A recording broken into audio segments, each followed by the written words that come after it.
What's the goddamn deal, tribe? Y'all know what's going on. Drop the money bags in the chat. Hit that like one time. Let me know you tuned in. Episode 27 going live in 1 minute, man. Tap in.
Yeah.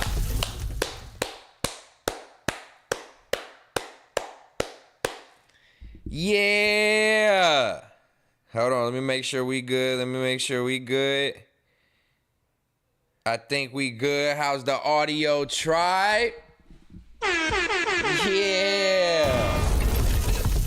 Context matters. Yeah. I got the knees out tonight. What's the deal, tribe? Y'all know what y'all tuned into, man. This is Context Matters, episode 27. That sounds good, man. I'm not gonna lie, 27 is one of those middle numbers, but I fucking with it, man. I got the knees out, man, with no little baby tattoos, though. You know what I'm saying? Get off my knees, bruh. God damn, I'm comfortable tonight. What's going on, tribe?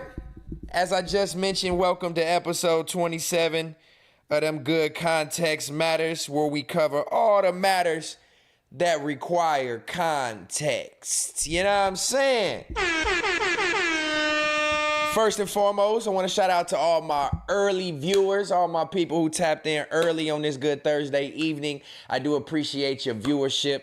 It is 7:30 Pacific time, 9:30 Central, 10:30 Eastern. And if you have taken time out of your day to come kick it with me, you are appreciated 1,000%. Context matters. You know what I'm saying? Now that we got that good stuff out the way, how's everybody feeling? I haven't seen y'all in like 2 weeks, man. What are you doing, Stet? What are you doing, my boy? Don't get me wrong, man. I'm gonna kick my feet up sometimes on this stream. Yeah. I'm asking myself the same question, man. Stet, what the are you doing, dog? What are you doing? G to God, what's the word, man? Hey, man, look, y'all ain't finna be talking about my goddamn knees all damn day. Let me see what y'all saying. I seen somebody say some legs are legging. Grizz, get your ass back. You lucky I can't see you. I'm sending all jokes back to the matter of fact, y'all gonna get y'all ass off my goddamn knees. You know what I'm saying? Y'all gonna get off my damn knees, man. Fuck out of here. I'm confident in my knees. But yeah, man, we kicking it tonight. And we gonna have a great stream. As y'all know, there is a lot going on in this social media podcasting space, this clout hungry space, where everybody's out here trying to get it by any means, huh? That's what this episode should have been called. Clout by any means. Cause this shit is getting bad out here. I ain't even gonna lie to you. But yeah, we gonna kick it tonight. We gonna wing it. We gonna have a lot of good conversation. As I mentioned, there's a bunch going on in this space currently. Who said something? Seems longer than that. I know, bro. I know. It's been 2 weeks. Legs built like arms. All right, see, look, I'm on you. Get off, boy. And you got Miss Moneybags laughing. This shit ain't funny. You don't see these calf muscles? Hold on, let me. Woo! You don't see these calf muscles, boy? You better, boy. Don't be hating on my thin legs, man. I've been the same size since I was 20 years old, bruh. Fall back before I click your profile picture and roast your ass right back. Slim Duncan, what's the deal, man? Logo Seeker, what's poppin'? I'm just fucking with you. G to God, I see you, gang. Kingslayer, what's the word? Stoners Committee, I see you. Who? Blind to the BS, who else am I missing? Again, shout out to all my early viewers, man. Y'all time and energy is appreciated. I hope y'all came with some energy tonight because I'm going to need it because we got a lot to talk about. We got a long list of things to discuss. We will have a call-in segment tonight. Hopefully some of y'all want to call in and kick it with me. But as y'all can see, as I cover every episode, the title of this episode tonight is Put 'em in a Blender. Put 'em in a blender. Put them in a blender. You know what I'm saying? I think that's what I went with for the title of the stream tonight. As a lot of people may know by now where that title came from and what's currently going on in this media space.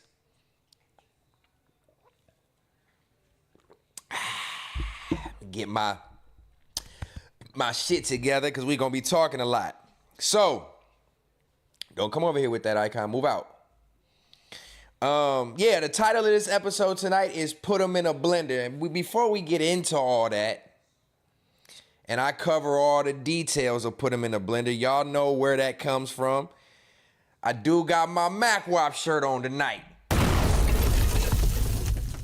I got my exotic 710. No, I'm good. On tonight. Now, we not here to take sides. We just here to give our unbiased opinion. I tend to not be biased. Anytime y'all have seen me stream on anywhere I've been at, I'm clear cut across the board. I'm not playing favoritism. I'm not taking sides. I'm going to call it like I see it with my glasses on. But most of y'all don't get the picture unless the flash is on. So tonight, the flash is on. And I hope y'all get this picture tonight. But I will be coming unbiased. I will be coming as honest as possible and as clear cut as possible. And I'm going to let y'all know my opinion on everything. On all that good stuff. But before we get into all that good stuff, shout out to Crippy Z. My boy Crippy Z with the first super chat of the night. I appreciate you, my boy. He sent $5 for the money bags. Lets me know he's tapped in with his homie. And he gonna come in here and kick it and spin that chili and have some good conversation. Now, Crippy Z, you always donate. You are appreciated, of course. But make sure your voice is heard, man. Send me some comments, some questions. I'm gonna make sure I point out your questions and comments and make sure I read them out loud and respond to them. I don't want you to think that your shit just go by the wayside because you are a valid tribe member. You know what I'm saying? But I did just throw up a super chat goal. Let's see if we can do 10 super chats tonight. It would be much appreciated. As you know, this is a side hustle. So we gonna hustle and we gonna make sure we entertain at the same time and make sure your money is valid. You feel me? Boom. What's up, my dog? You call me a bump? Ain't that a bitch? Decider, what's up, boy? Cristiano, what's the deal? Carranza. I hear you. Slim Duncan said go in on him. Uh-oh. Kingslayer, what Keem talking about? Uh-oh. What Keem talking about, man? Keem is one of them people who can see through a lot of bullshit, right? Keem do be seeing through bullshit. Even though he'll make you beat around the bush and make you realize and take time for you to realize that he be on point, but can he be on point sometimes, man? But the tribe is falling in. We're going to let y'all get some time to come in here before we get to the good, juicy stuff. I do have a question to my loyal tuner inners. I know that's not a word. But y'all are here with me at this good 7:30 p.m. time on the West Coast, 9:30 Central, and 10:30 Eastern. So, again, your presence is appreciated. But I do have a question for y'all. Is my time going live too late? And I ask this question because I find myself going through the whole day, having the energy to stream. Like, all right, cool, today's a stream day. I'm going to do this, this, and this. We're going to talk about this. And then it gets later on into the evening, and I'm like, damn, it's kind of late. Like, I wonder if my tribe going to be tapped in. Like, everybody has lives in the evening, right? I know a lot of people work. They get home. They reset with their loved ones, and then they try to find something to get into, whether it's sitting at the crib watching YouTube or hopping out and going outside and doing something.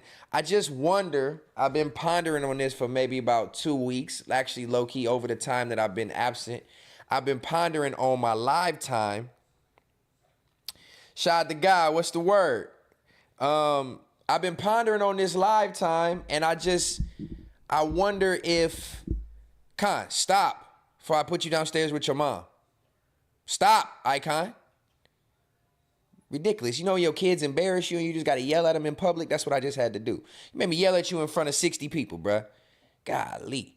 Anyway, so I've been pondering over the last 2 weeks, just kind of curious if it would make more sense to scoot the time up of Context Matters. I don't know exactly what time yet, and I don't want to clash with like the 9-to-5ers who getting off at 5 and like it'd be hectic that midday time frame. So yeah, I gotta ask y'all. I'm gonna probably start a poll. Let me start a poll. I got 60 people watching. That's all I care about. My real ones in here.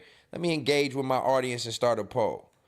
Should Context Matters start a little earlier? Or are we good where we at? I just need a question. Everybody engage with this poll with me for a second. Let me know how y'all feel on the time zone, time slot. And I wonder, even after I get the feedback, I wonder if it's going to have me, I wonder if I'm going to change the time. Honestly, I'm leaning towards it. I feel like I should go a little bit earlier and see if I can get some more East Coast viewers to come in, because I know 10:30 is late to start watching a stream, a live stream. That's late for my East Coast viewers to tap in. 9:30 Central Time is a little late to tap in. So y'all let me know. Hit that poll real quick. I got 15 votes so far. I got 65 of y'all in the chat. Make sure y'all click and vote for me real quick and let me know what y'all think. Should Context Matters start at a little bit earlier? Because I think that'll help with energy for me. That'll help with engagement. The evening time is a lot of late in the evenings is when people are literally winding down, about to go to sleep, tapping in with their loved ones. So it just makes me wonder, should I go a little bit early? Y'all let me know in the chat. All roads lead to Rome. That's a cold name. I'm rooting for you, Steady. I appreciate you, my boy, or my female, or my lady, whatever you want to call it. But I appreciate you rooting for me. I'm rooting for myself, and I feel like my tribe is rooting for me. So, you know, all I need is a little bit of backing, and we going to make this shit work. Let's see. Who else we got in this chat? As we engage with this poll, let me tap in with my people real quick. Let's see. East Blind to the BSA, it's a decent hour.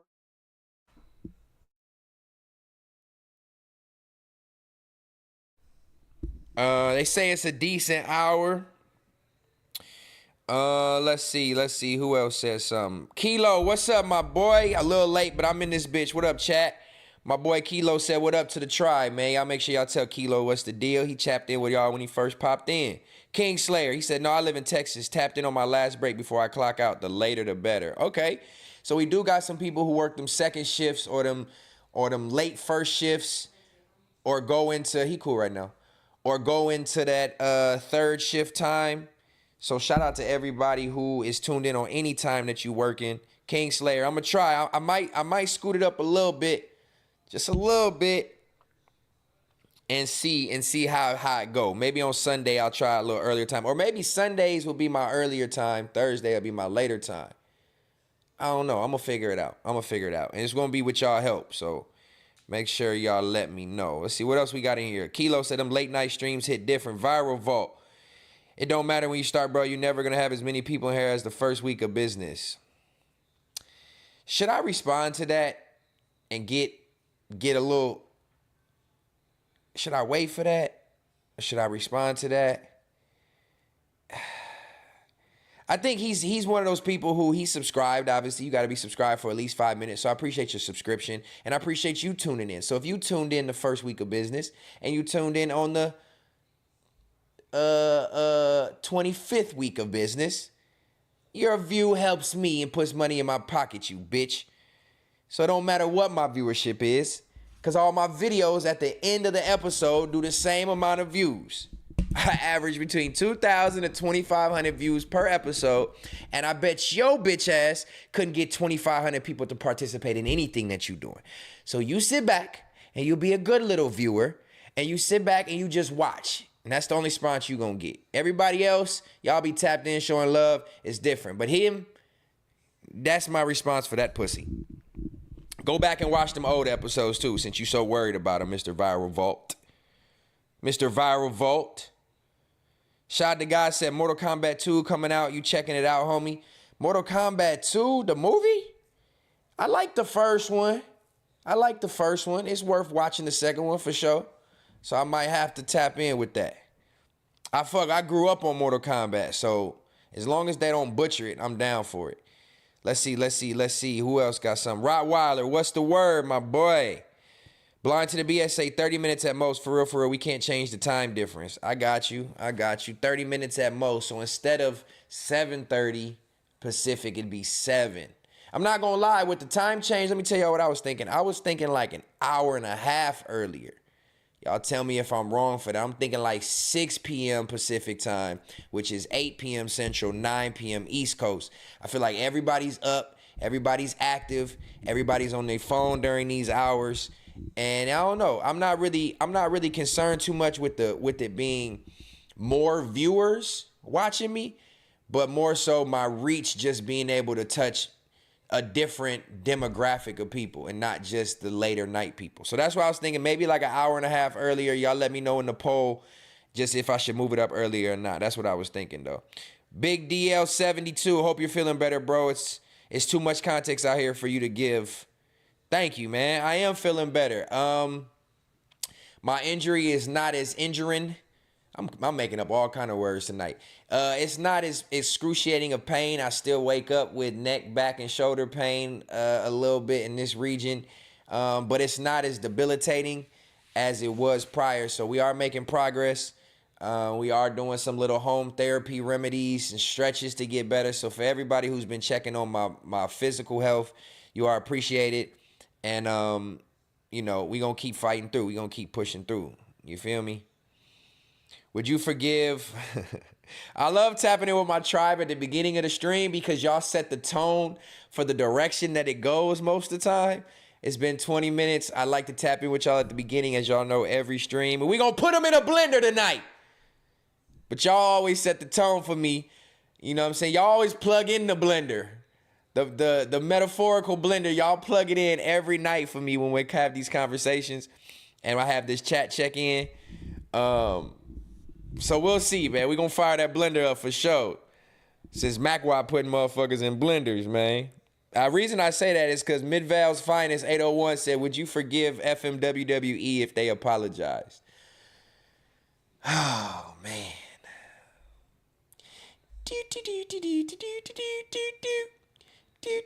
I don't know, man. That's crazy. You know what I'm saying? I'm always one for people who...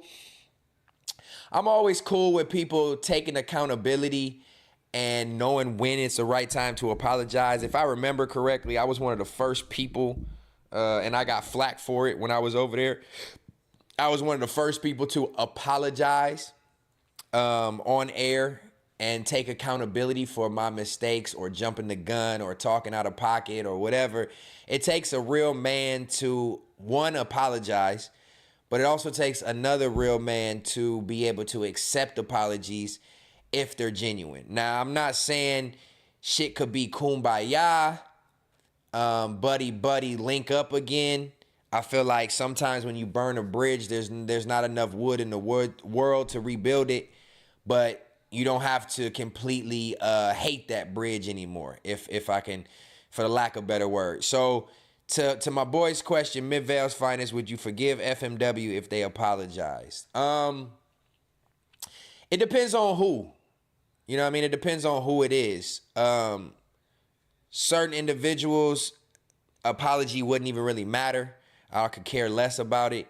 But I think I could let bygones be bygones and not really have any resentment towards certain individuals if they took accountability. But again, I'm not seeking for it. I'm not searching for it. But as y'all can see how this shit is panning out over the past couple months, the writing's been on the wall.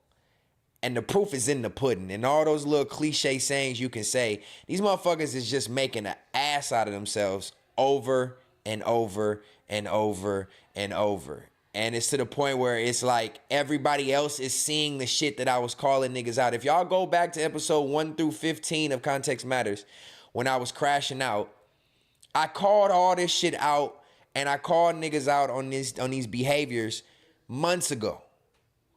And now y'all starting to see the fans and the following, and the fans are starting to see the downfall based off of niggas' personal attributes. We've discussed this.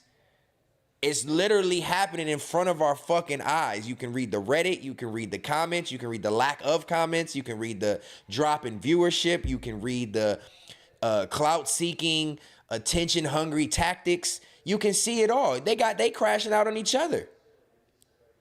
You know what I'm saying? So at the end of the day, I feel like my leaving was ultimately could be the start of the demise. I'm just going to leave it at that. We'll talk about it a little bit later as I get into that topic, but I just want to answer that question, man. See, he plugging in the blender, tribe. He plugging in the blender. Let's see. Lil 8-Ball says, start around 11 a.m. I'm at work right now. Don't get off till 10 p.m. in California. He tapping in. Shout out to Lil 8-Ball. 11 a.m. is early than a bitch, boy. I don't know if I could wake up and have the energy to stream at 11 a.m. At least not a Context Matter stream where we talking about topics and shit going on. If I was just fucking with y'all and coming on here to kick it, maybe. But 11 a.m. early than a bitch. Eastside 23 said, what's good, Stet? Salute, young man. Salute to you, family. I appreciate you tapping in. Who else we got? That would be perfect too. I think he's talking about the 1-3. Whoa, Aussie hitter, you getting your shit removed, bruh. I don't know what you got going on, but salute to all my Alphabet gang. No love lost, no hate. I rock with y'all, but a lot of these comments getting removed. I think you a little out of pocket. Just a little bit. It's a little bit. You doing one show a month, so it don't matter what time. Hey. I was just on 2 weeks ago. And we getting it back, and I promise y'all that this routine is gonna happen. I put a lot of pressure on Miss Moneybags to keep me accountable and also help me with the show sheet and the things that we discuss. So I have a little bit more teamwork now with my lady, and I think that's gonna hold me a little bit more accountable and make me a little bit more present. You know what I'm saying? Let's see. Go get your job back. Never in life. T-Rail clown, for real, we're real friends and family over content, but won't stand on business with act someone he don't even know, like that weird behavior for real. Ooh! I will drop a Context matters. on that one. I will drop more on that one later on. Let's see. Yeah, Columbia, cuz, chill out. Y'all give him a little time out. Give him a little 5-minute timeout, man. If he won't chill, he doing a little too much. You gave him the warning. See, this is what they try to get me. They said my mods be banning people and blocking people and doing all kind of shit. That don't happen over here. We literally let people get it off, get their narrative off, and say what they need to say, And then if you go surpass the warning, then we got to get you the little boot just for a minute. You feel me? Logo secret, for real, for real. We still talking about them? But no, we will, because there's some shit in the news today. And I'm going to get right into it here in a second. I missed last stream. Is the fam back together? Hey, Decider, man. This boy said, is the fam back together? We've reunited. We have reunited, which would have been hard we in the same household. But I wasn't lying with the stream before last. We was in a rift, a real rift. But we have since made amends, and all is well in the house of love, man. All is well in the house of love. I will just say that. You feel me? Somebody said, hey, I'm happy for y'all. Appreciate you, man. Hey, fair to say, gone, huh? Hey, look. I told niggas when I left what that shit was gonna happen. I told niggas what was gonna happen. Well, specifically with that one. Shout out to Tiny, though. Shout out to Tiny for sure. Bugsy, come on, man. Give me a little break. Bugsy said last time Stet was live, I think Obama was still in office. Where you been at? Nah, man, I think I jumped out the algorithm because I was going live a little bit more frequently and staying in the algorithm. Now people saying they're not even getting notified. So, but it's all good, man. We're going to jump back in this algorithm as best as we can, as fast as we can. Tonight, we putting them in a blender. Let's see if this gets me back in that good old algorithm, right? But no, all bullshit aside, the algorithm I was in, that wrestling algorithm, I'm glad to be out of that one. So we trying to build a new algorithm now. You know what I mean? Definitely. Pause. Okay. So we will start to get into the show, man. I appreciate everybody tapped in. I want to make sure I give the first 30 minutes to my tribe. I hope y'all feeling well, doing well. I hope y'all are in good spirits, good physical health, mental health. Your family, your loved ones is doing well, because that's all that matters in this world is really time, family, loved ones, and appreciating those little things. So even if you ain't rich, if you rich in spirit, that's really all that matters. So I just want to take the time to give y'all love. My other son downstairs acting up, so if you hear my lady yelling in the background, he downstairs getting yelled at.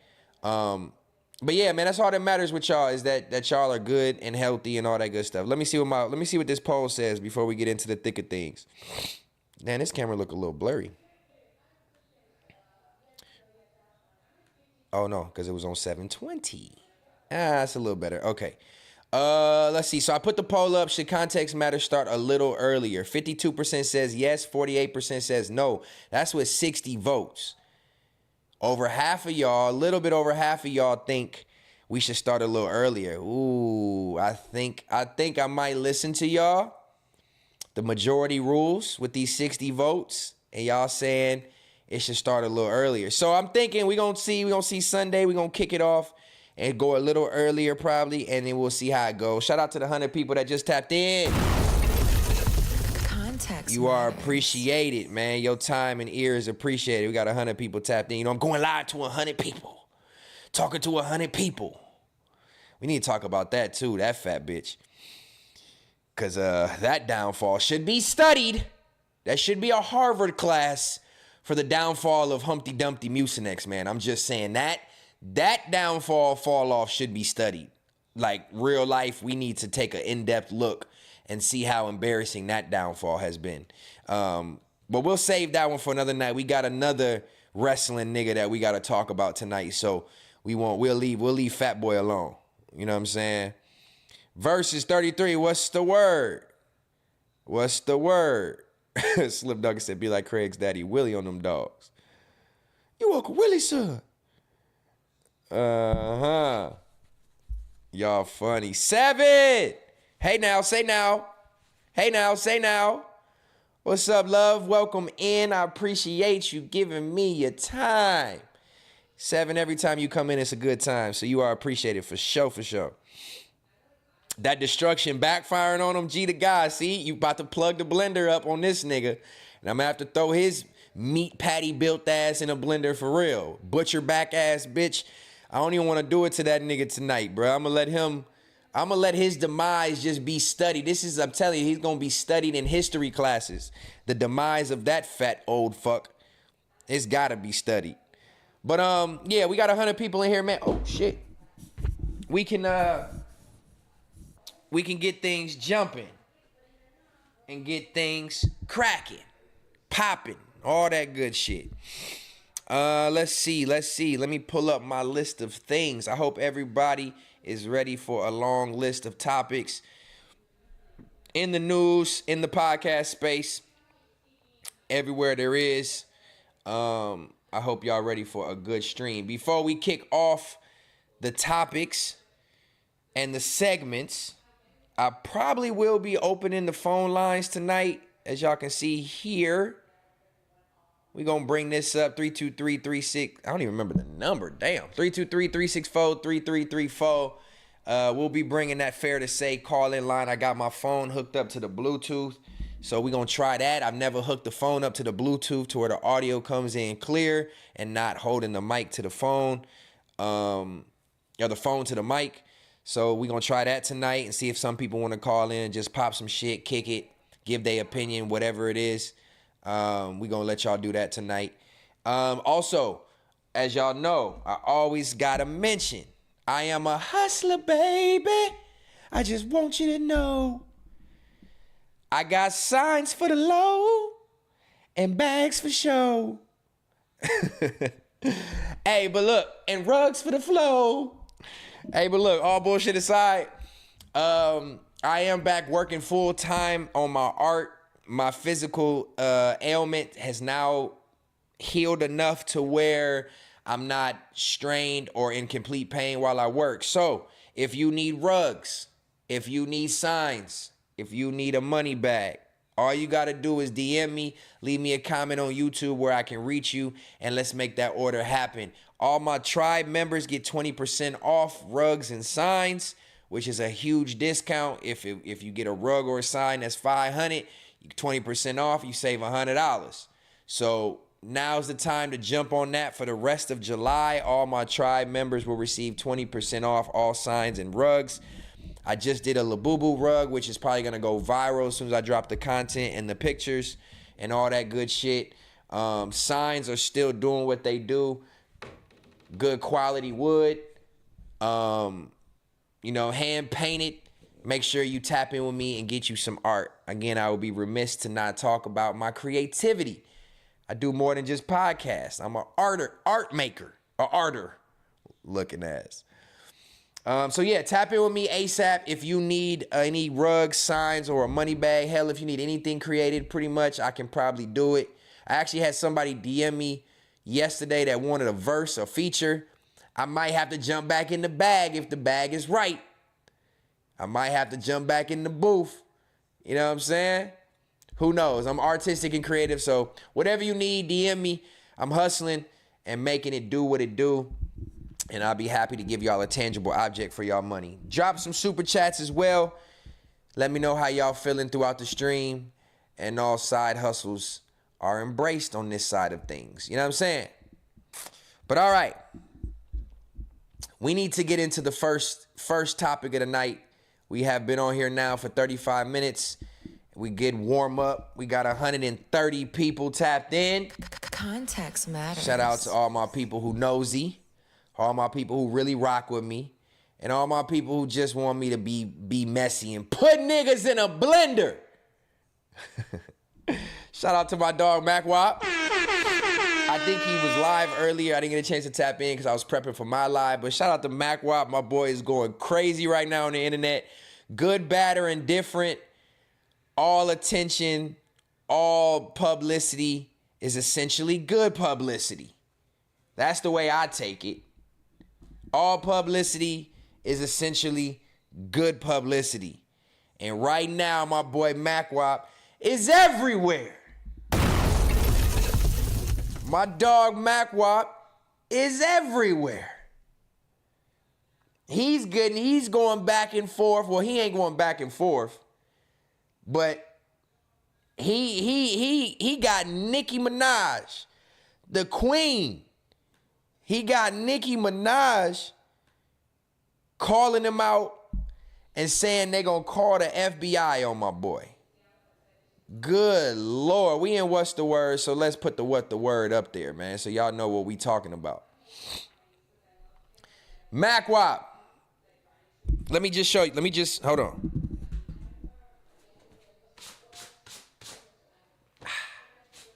Even though you've been talking shit about me, you back talking about a nigga back being blown out, I gotta stand in solidarity with my dog tonight. I got my exotic 710 on, as y'all can see. And I gotta stand in solidarity with my boy. Now, y'all know I'm gonna be completely unbiased because typically, y'all know me typically, I am pro Young Money. And I'm still pro Young Money. That's not really gonna change anything. But I have a personal relationship with Mac Wop, and I'm gonna be unbiased here. And I'm gonna stand on what's real and how I feel of when people are wrong, right, or indifferent. Tonight, Mac, I fuck with you, dog. I fuck with you because not only did you respond subliminally being yourself amidst all this shit. Hold on. Miss Moneybags, that's very loud. And it's picking up in the microphone. Y'all get on her ass. She want to listen to gossip shit at the same time she's supposed to be watching the stream. You see how this go? You see what I got to put up with? Blasting the TV and shit? Y'all see what I be saying? Boy, I'm finna be single again. She better go playing with me. No, I'm just playing. But no, I got to stand in solidarity with Mac Wop tonight. I do have my Young Money affiliations. I do have my love for my homies over there. And I take they side in most things. I took Drake's side, not just because of the affiliation, just my personal opinion. I took Drake's side in the Kendrick shit. Everybody gave me flack for the little twist relationship, the whole shebang, right? Tonight, I'm with Mac Wop. I woke up from my nap around, I don't remember what time it was, 4 o'clock or something. And the first thing I seen was this. And let's get into the details. I know a lot of y'all have seen this already. Nicki has bugged out. She's been bugging out. And I fuck with Nick. I rock with Nick heavy. Typically when she lashes out and has her opinions and goes on her rampages on Twitter or on people, I side with Nick. I'm like, all right, cool, Nick. She's unfiltered. Somebody I heard the other day say she's the female 50 Cent. They both from Southside Jamaica. They both from Queens. You know what I mean? It's pretty fitting. They don't bite their tongue for nobody. So I salute Nicki for standing on what she stand on and calling out shit the way she's supposed to. But there is a time and place for everything. And at some point, you got to realize you reaching too motherfucking far. And Nick, tonight is the night that I have to call you out and tell you to lay off the booger sugar. Because I don't know what it is that crawled up your ass and died. But you called out WAP for I know you probably don't know him. Hold on, we're going to play it in a second. I know you probably don't know WAP, Nick. I understand his comedic genius is just that, is genius. He's a fool. He's uncensored, unfiltered. He don't really give a fuck. But at the end of the day, Mac most of the time means well, and he just be clowning. Also, at the same time, Mac is Schoolboy Q's DJ. He grew up with Kendrick Lamar. He has close ties with TDE, like I just mentioned. So he's gonna ride with the home team. He gon' ride with the home team. He gonna make sure that his opinion is felt, but he's gonna do it in a fun manner. She overreacted to what he said. If y'all didn't hear him say, it's the title of this video. Put him in a blender. But it's just comedic genius. Let's hear what WAP had to say. Bruh, oh my God. Update me.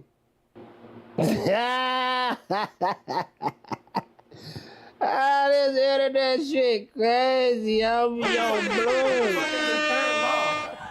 Hey, Nikki, relax. Relax. Or you get put in the blender like your boy did. See, right there alone, the way he said it is let you know that he's trolling. Told Nikki to relax with SZA laughingly and say chill before you get put in the blender like your boy did. Now, most people who are in this space who understand MacWop get what he was talking about. The term put him in a blender is an analogy for being mixed up, which is what blenders do. They mix you up, they confuse you, discombobulate you, whatever you want to call it. He's clearly referring to the back and forth between Kendrick and Drake. We know this. Most people in their right mind know this. Nicki, being as big as Nicki is and living under the rock and not being tapped in with this world, she has no idea what he's talking about. She took it hypothetical. She took it realistic. That literally means, like, I don't know if she thought niggas was gonna chop her up and put her in a blender and make her fucking Nicki juice or what, but this is her response. Nicki done lost her goddamn mind. I'm gonna read my comment on this shit too in a second. Nicki done said, it seems to me that she said, lock him up because back in 2010, they resurfaced a tweet from MacWap that says, Nicki Minaj make every other female rapper look like trash. I'm sorry. I will tell you, this internet and these barbs, they dangerous.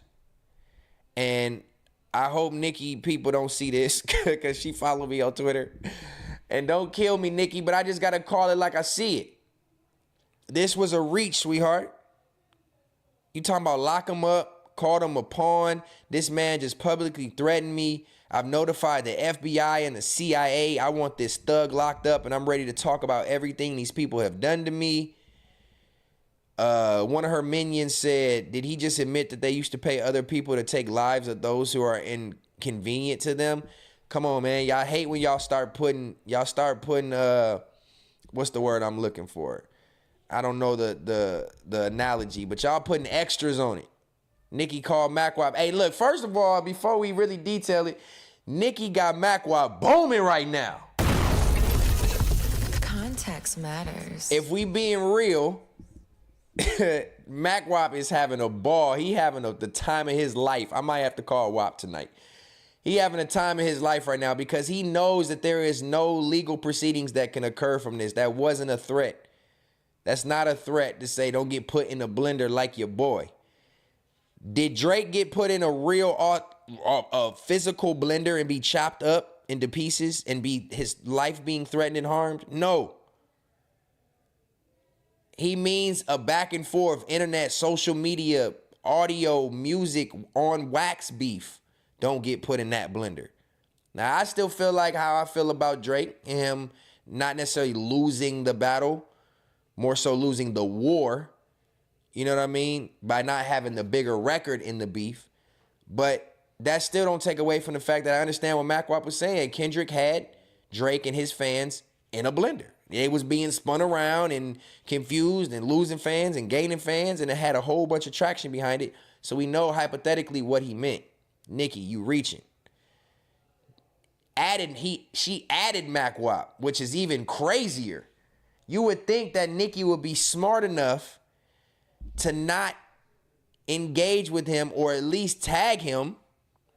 Nicki tagged MacWap and said, did you just threaten to harm me? FBI, I want this man investigated right away. He has ties to other people who have been a part of very shady business and is now threatening harm as well as admitting to crime about someone else. Which boy was put in a blender? It seems to me that he is talking about Tory, which this is where I can really say, Nicki, you out your rabbit ass mind. I love you to death, but you out your rabbit ass mind. This to me is not only snitching, this is like implicating somebody into something that is not authentic. Like, this is the biggest reach. You look thirsty, Nick. Even everybody in the comments saying it. She had the nerve to say, it seems to me that he's talking about Tory recently being stabbed up in what many believe to be a setup. At FBI, I'm ready to talk about everything I know. At CIA director. These thugs have gone way too far. And the fact that she's calling people thugs, Nicki, You are literally losing your fucking mind, sweetheart. I understand, you know, a lot of people in this industry are against you. I get it. I've been on your side. I even said it in my comment. I've been on your side. I understand. But this right here, you calling black men thugs for hypothetically saying that you're gonna get put in a rap, a music mix-up. You calling people thugs. These thugs have gone way too far. So what you're doing, this is pretty much like a Karen move. If we just being real, this is a Karen move. Because when it's not convenient to you, when a black person or a specific black male is not convenient to you, in order to get him in trouble, you label him a thug. This is what white people do in the media to black people. They did it to every single George Floyd, Trayvon Martin.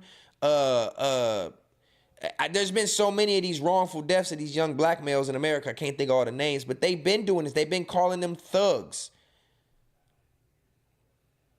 So you take the same approach that these privileged white women and white people say in the media and call another black man a thug because he simply said you gonna get put in a blender like your boy.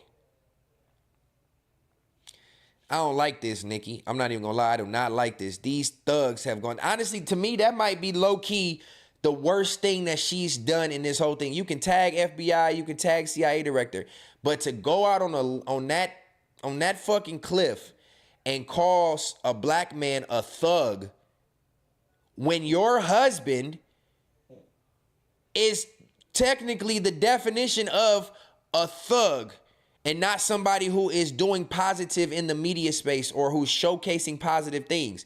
You had this man waiting outside hotels for people. You had your husband crashing out, calling young sleaze and wiping noses and having all his goons in the streets. He's a known street thug.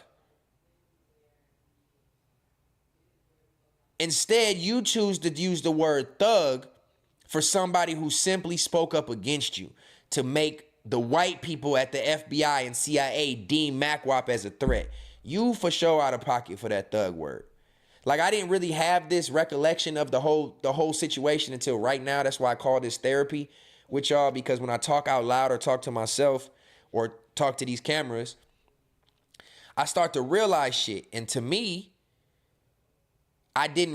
this is crossing the line.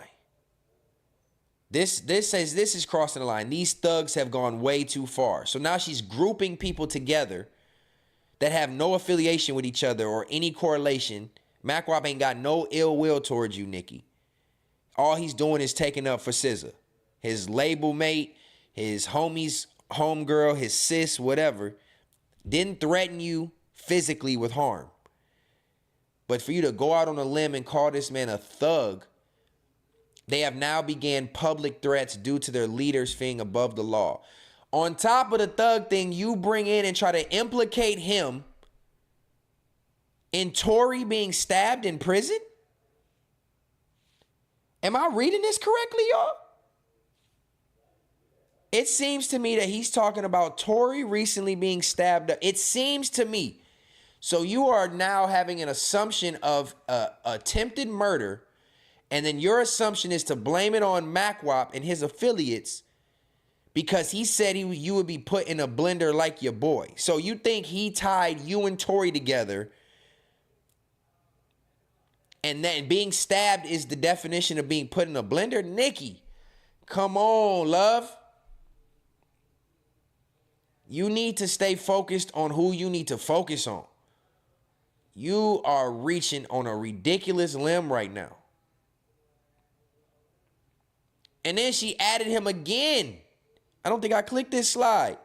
She said, what streaming service is this? I want him removed immediately. If he's not removed, we'll know something. Nikki. This is crazy. Now you trying to get the man's streaming platform shut down, his page removed for simply speaking up against you in what you deem as a threat, but nobody else deems this as a threat. You can read the comments.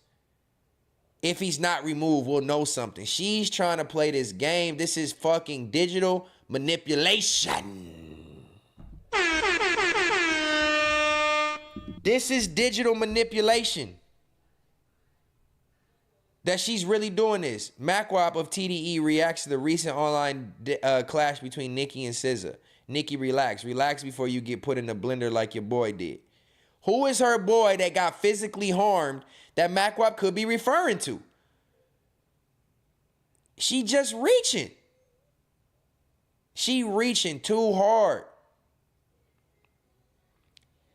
And shout out to MacWop again. Because my nigga is reaping the benefits of this. If he's not getting following or followers, he's got a lot of fucking eyes on him right now. And I salute that.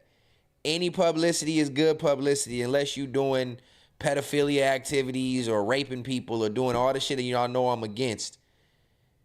Any publicity is good publicity. Nicki had the nerve to write him directly and say, yo, MacWop, you could have easily arranged to shoot the fade with a man. Or whatever else you do. You bitch made nigga. Talk shit. That's what it say? Yeah, talk shit. Then hide behind police ass nigga. Why you ain't privately drop your location?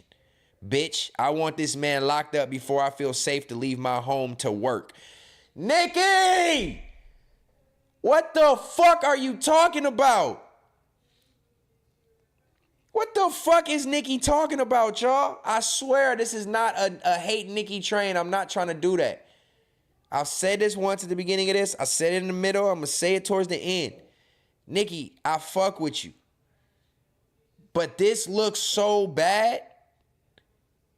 Like everything you've been doing over the past couple weeks looks really like attention hungry and thirsty, but we don't know what goes on behind the scenes. We don't know who's privately Jay-Z and Rock Nation. We don't know who's privately trying to shut you down or limit your streams or your views or take money out your pocket. So rightfully so, you have the ability to crash on people when it's not public knowledge of what that person's done or said. Because behind the scenes, you know and see things differently. But this is public knowledge, Nick. This is public knowledge right now. We all heard what Mac said. And for you to take it this far, you've never taken it this far with nobody else. You're not adding the CIA, FBI, contacting lawyers and attorneys. She had the nerve to say, I'm going to read this again. Yo, MacWop, you could have easily arranged to shoot the fade with a man. So now you using West Coast terminology, shoot the fade, the same way he used West Coast terminology would put you in a blender. You are enticing violence and fighting by saying shoot the fade and then calling him a bitch made nigga, talk shit, then hide behind the police ass nigga. If I know correctly, MacWop ain't calling the police on none of this shit. You're the one, look, this is hypocritical as fuck, to be honest. She gonna sit here and say, he's bitch made, talk shit, then hide behind the police ass nigga. So Nicki, you haven't been talking shit about all these people, again, rightfully so, to whatever you feel is right. But you haven't been talking shit to these people publicly, SZA included, and then now you going to run and hide behind the police and the CIA and the FBI. You literally added the CIA and the FBI on Twitter. That is the most thirstiest Karen shit you could ever do. This is MacWop we talking about, respectfully. MacWop ain't no huge big time exec celebrity major nigga in the industry. He doing his shit for himself, rightfully so, but for you done called the FBI and the CIA on MacWop for saying gonna put you in a blender. And then y'all see how she's using all these white people terms and statements to get people to make it seem like it's a bigger deal than it is? She said, why haven't you privately dropped your location? So now you want him to send you the location so you can go there and create harm to him? You're implicating yourself in this same tweet. I want this man locked up. So now you want a black man in jail before I feel safe to leave my home to work, in capital letters, work. She's trying to set up something for a lawsuit or to actually implicate him something to where the police do something. Nikki, you going out sad as fuck with this. Shout out to MacWap, man. Context matters. This is really crazy, and I fuck with Nikki. I fuck with Nikki, the greatest female rapper to ever touch a mic, probably the biggest, one of the biggest brands in hip hop history. She's been literally the leading rap female for 15 years. Ain't nobody can touch her on that microphone or in that studio. But this right here, Nick, makes you look fucking sad as hell. She's still going on this nigga, posting his government name, talking about lock him up. Aaron Wagner, a.k.a. MacWap of TDE, just threatened Nicki Minaj's life, saying she'll be put in a blender. So you mean to tell me that MacWap from Compton, in the position that he's in, is going to literally put a human in a blender? You mean to tell me he's going to risk his freedom, his career, his loved ones, everything he got going on, to come and hunt down you, Nicki Minaj, and cut you up and put you in a physical blender and press the blend button? This is not a joke. Nicki and her family have been swatted multiple times. This is organized harassment. And she gonna retweet and say immediately, you are literally now turning the tides of threatening him, supposedly threatening you, to you now threatening him. If I was MacWap, I'm coming for the chili. Because now you putting my government name out there. With a government name, you can find anything about somebody, first and last. You're now saying that you got fans and random people who she knows her fans are crazy, could literally try to find MacWap and do something to him.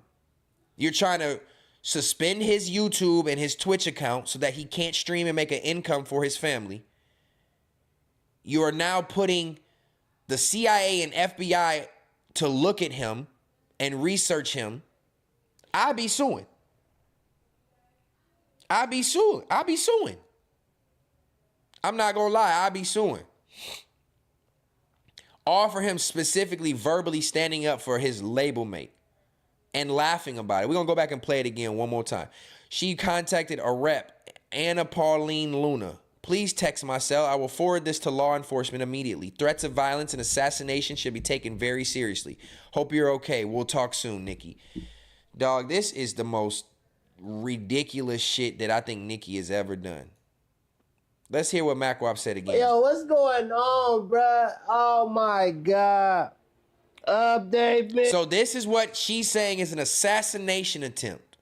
That MacWap is going to call somebody to put Nicki Minaj and cut her up. This is what she's allegedly saying. Hey. This internet shit crazy. I'm your blood. Hey, Nicki, relax. Before you get put in the blender like your boy did. Uh-oh. She gotta relax. Yo, That's all he said, and she going to these extreme lengths? Dog, what about all these people she's been beefing with and going back and forth with on the internet, all this Rock Nation shit and all this? She has not called the CIA or nothing on nobody, but you do that shit to MacWap. That is crazy. Matter of fact, let me read y'all my comment real quick before we move on. And I'm going to tap between each topic. I'm going to tap in with my tribe and get y'all feedback on it. And I'm going to read y'all comments out loud and respond to them and see how y'all are thinking. But let me read y'all my comment on this. I put a comment. We got 151 likes on my comment. You know what I'm saying? And it wasn't for nobody to like or attention or whatever, but this is what I put. Hold on, I don't know if y'all can see it on this one. Well, y'all can it from the top, right? Yeah, y'all can see it from the top. All right, this is my comment when I seen it when I woke up. It was only like 20 minutes. It was 20 minutes new when I first commented this. I said, now, Nick, I be with you 100. Oh shit. Now Nick, I be with you 100% until this. You reaching hard when you obviously wait, what'd I say?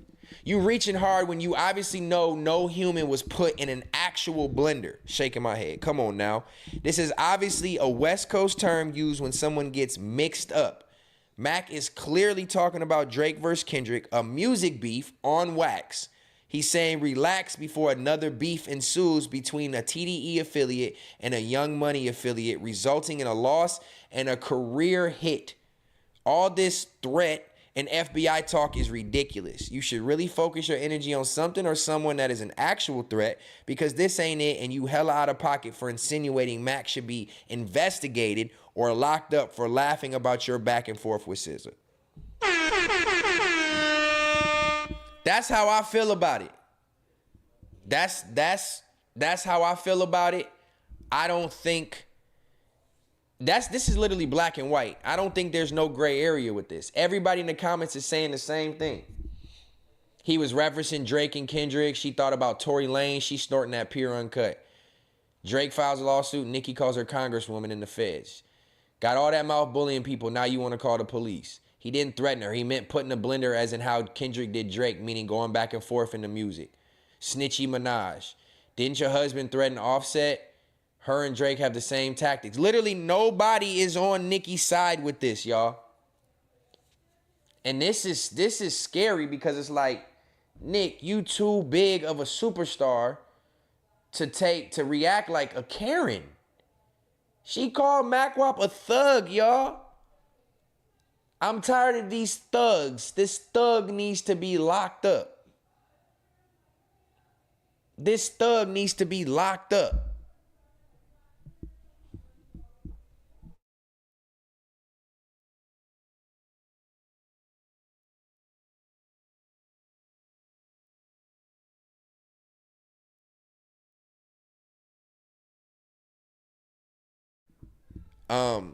My bad. She called Macwop a thug, y'all. And at this point, Mac got to take advantage of this shit. Matter of fact, is Mac live? I don't think Mac live. Let me try to call my nigga, man. Let me try to call my nigga. I think the Bluetooth is hooked up. Let's see if this shit worked through the mic, because I haven't done this before. And I'm going to just get my boy in here, and then I'm going to tap in with y'all and open the phone lines.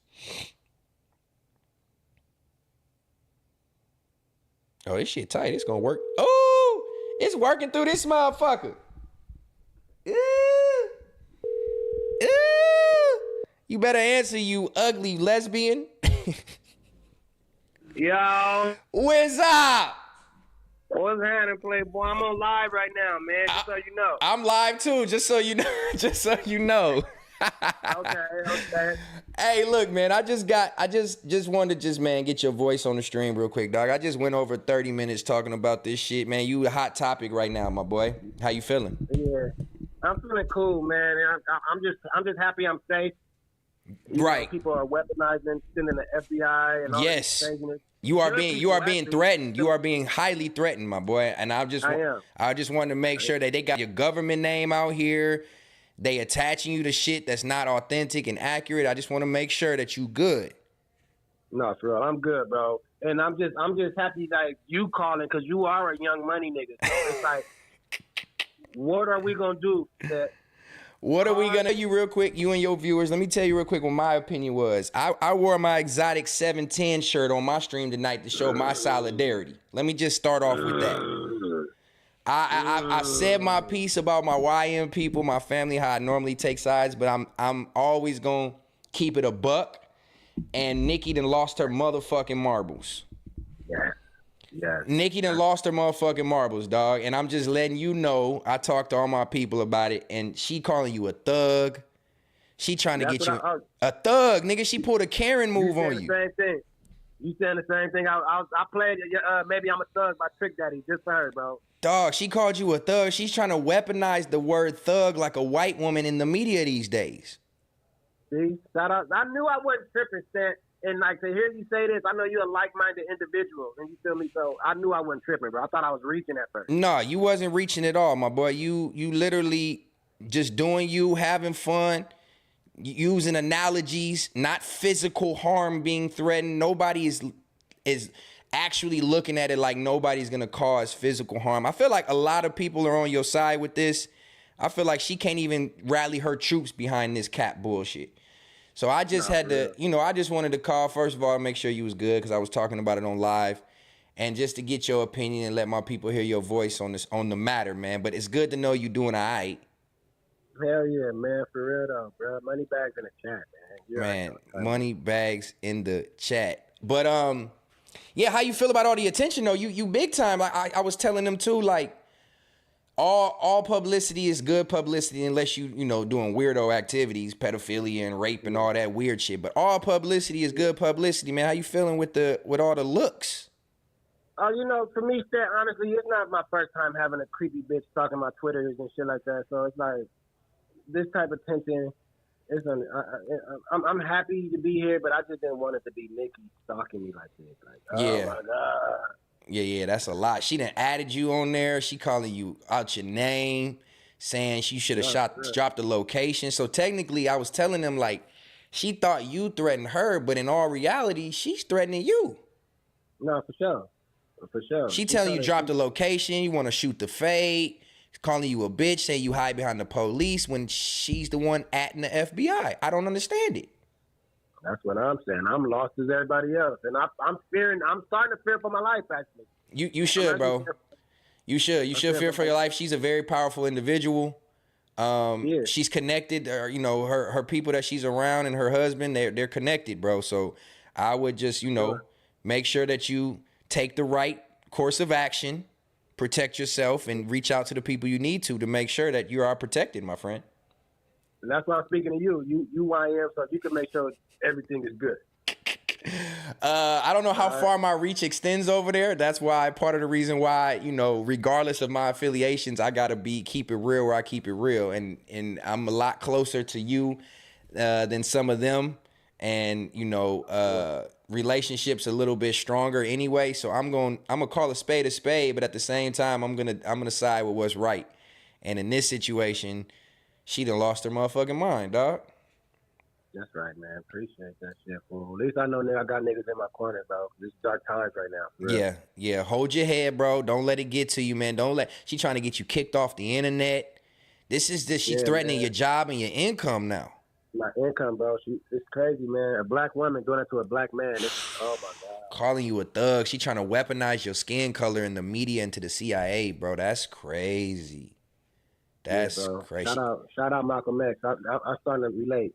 I can see it, man. Just make sure you stand by the window with your ear in the mean, because these barbs is crazy out here. No, for real. These barbs is crazy. Everything else good, though, other than this hot topic you got going on? Everything else straight? Everything's smooth, man. You know what I'm saying? Just stand out the way, bro. You feel me? Trying to stay prayed up, and especially in these times. Yeah, please do, man. Definitely hold your head. We're going to tap in again a little bit further, but, because I did talk about it for 30 minutes, I wanted to at least let your voice bless the chat. You know what I mean? Shout out to the chat, man. I got to get back over there whenever you get back together and shit, when you right. We going to make it happen. We most definitely going to make it happen. I'm tapping with you this week anyway. I chop it up about some other shit anyway. But it's all love, man. I got my exotic 710 on, so you know where I'm rocking. Hell yeah. Shout out to my nigga Stet, man. All love, Brody. I'm going to tap in with you soon. All right, buddy. All right, peace. Yeah. W for the Wizard, man. We got my boy W's for the Wizard. We stand with WAP. My boy for sure went viral. Shout out to Crippy Z. He done dropped 2 more $5 super chats in here, man. He said I'm the first on the phone lines when they open. I'm gonna open the phone lines up. Excuse me.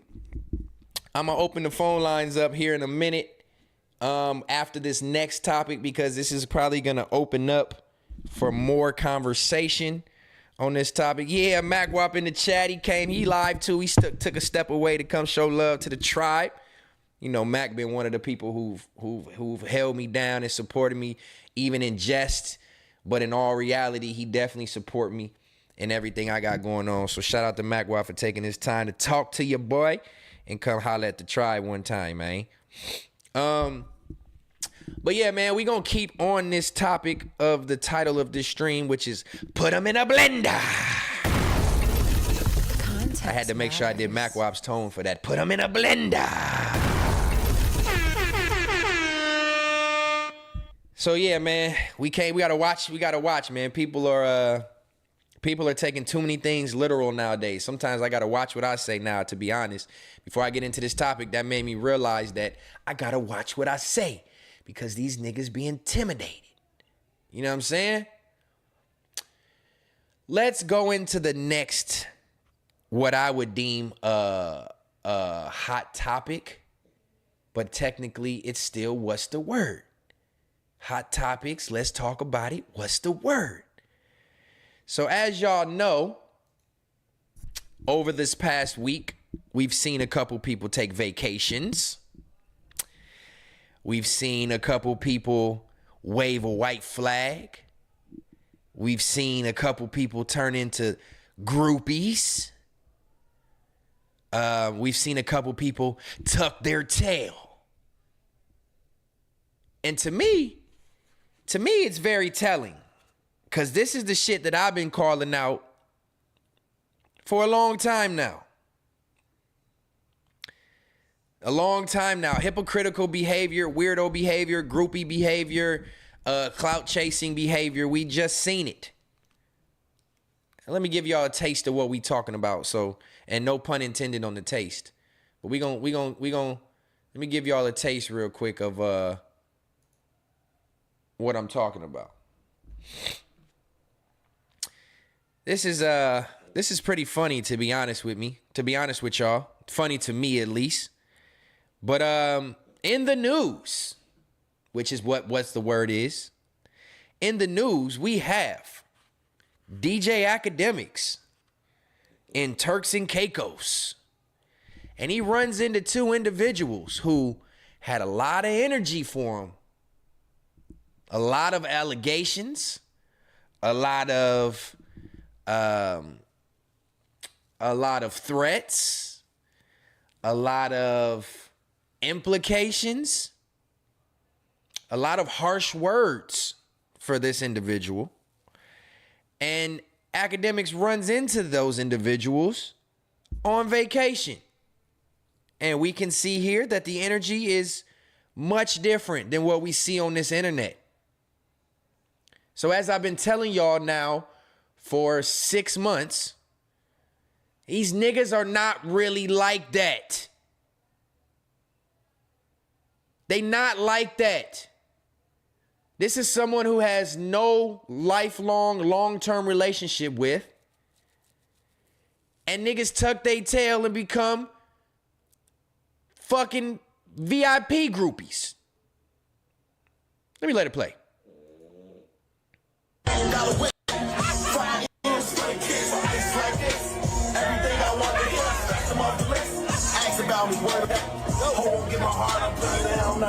Yo, T straight to the man. Jarvis, what up, what up? Let's go. Teddy, keep timing. Oh, shit. Let's go. I don't back, don't check my track record. Niggas shot at us, we clap back. At 18, I was a 7-figure nigga after tax. I spent the ticket on both the bitches I ranked, and that was facts. On Twitter, don't believe the hype. I put my life on wax. I made it back in and blew that shit the same night. Got niggas taking a shot out of his bottle like a fucking VIP groupie.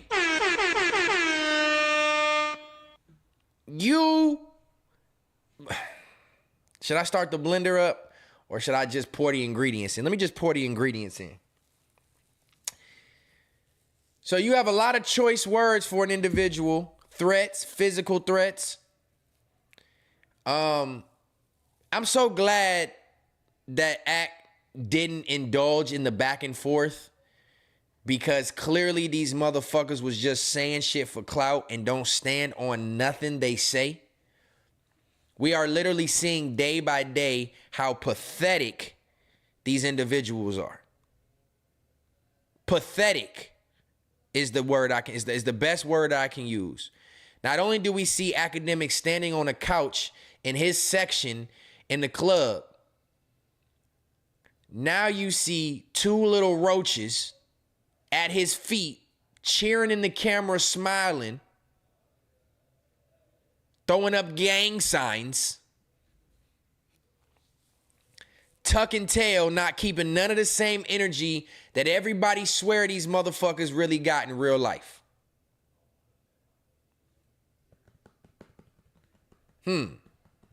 Let's play this again so y'all can see how fucking groupie-ish this shit looks.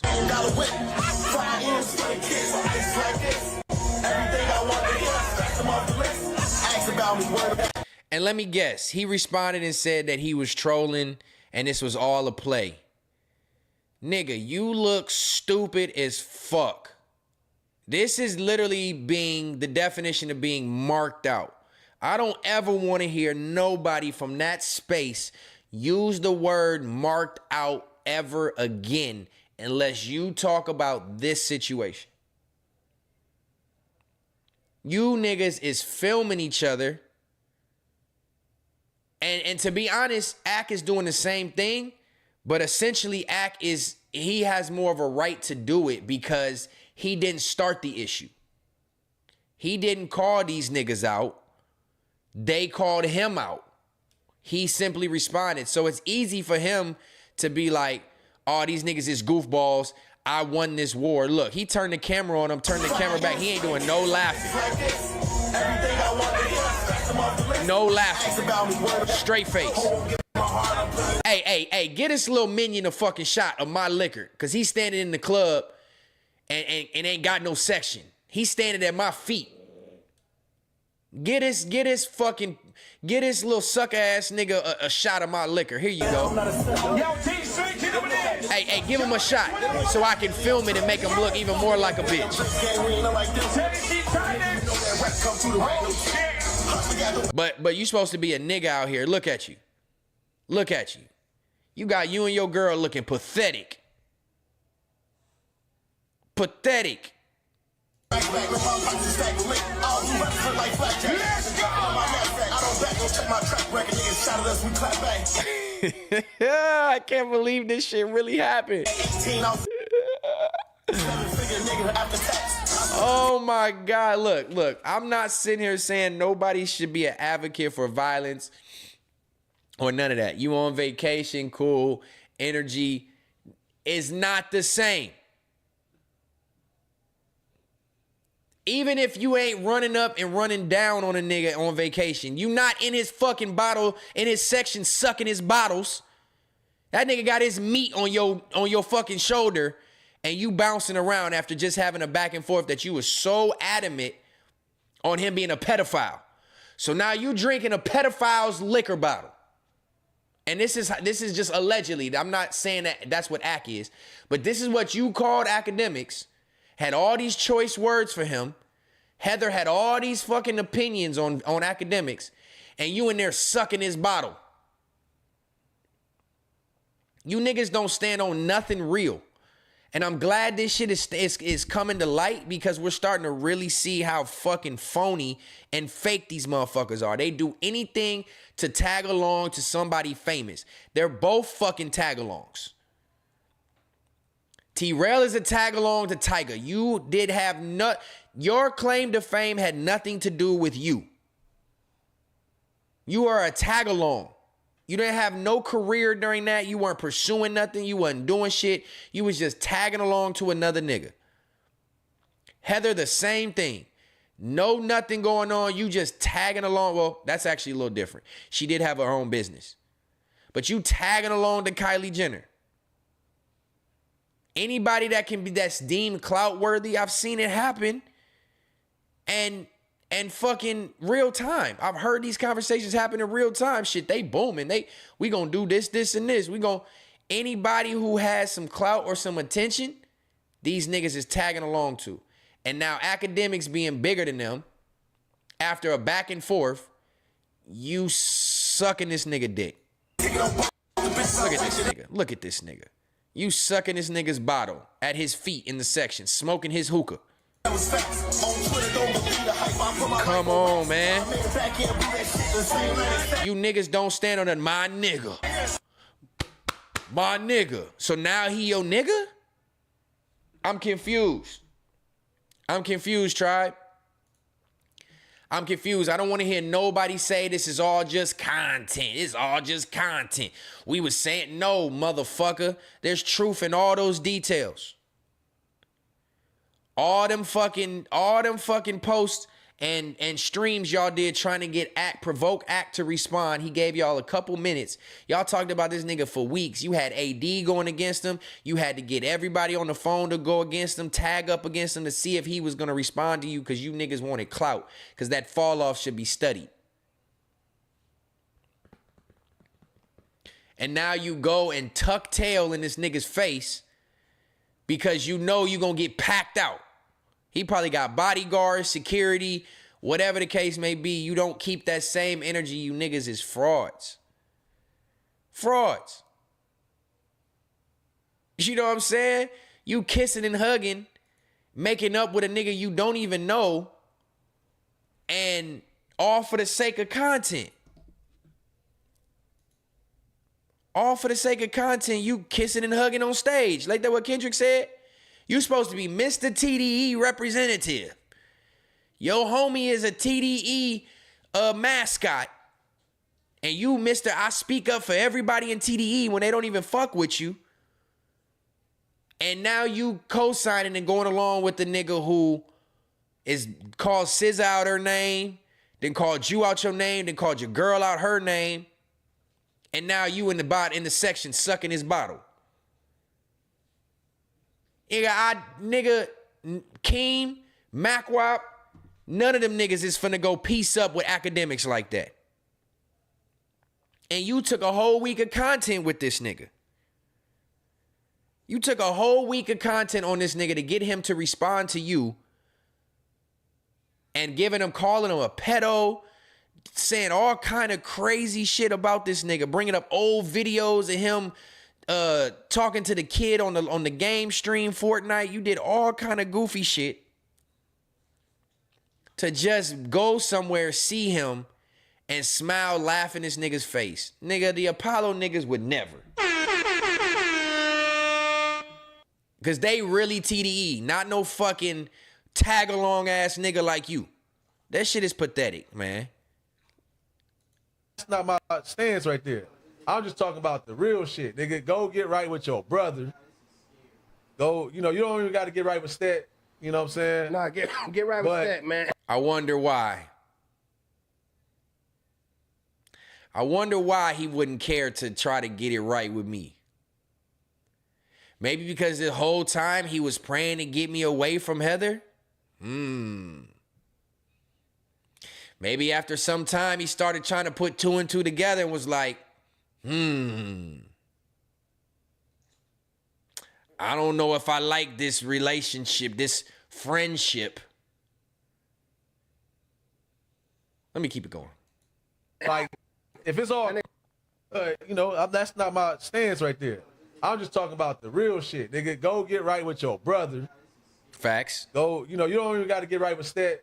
You know what I'm saying? Nah, get right with Stet, man. Like, if it's all content for real, nigga, like, go get Fuck right you, with Mac. these niggas, dog. Like, why would you sabotage your own promotion with your company? Is all I'm saying. Nah, for real. Niggas want to go all across the seas and fuck with this. Nah, that's nigga. actually crazy though. You know what I'm Like, saying? When this nigga got several violations to me, fuck that nigga.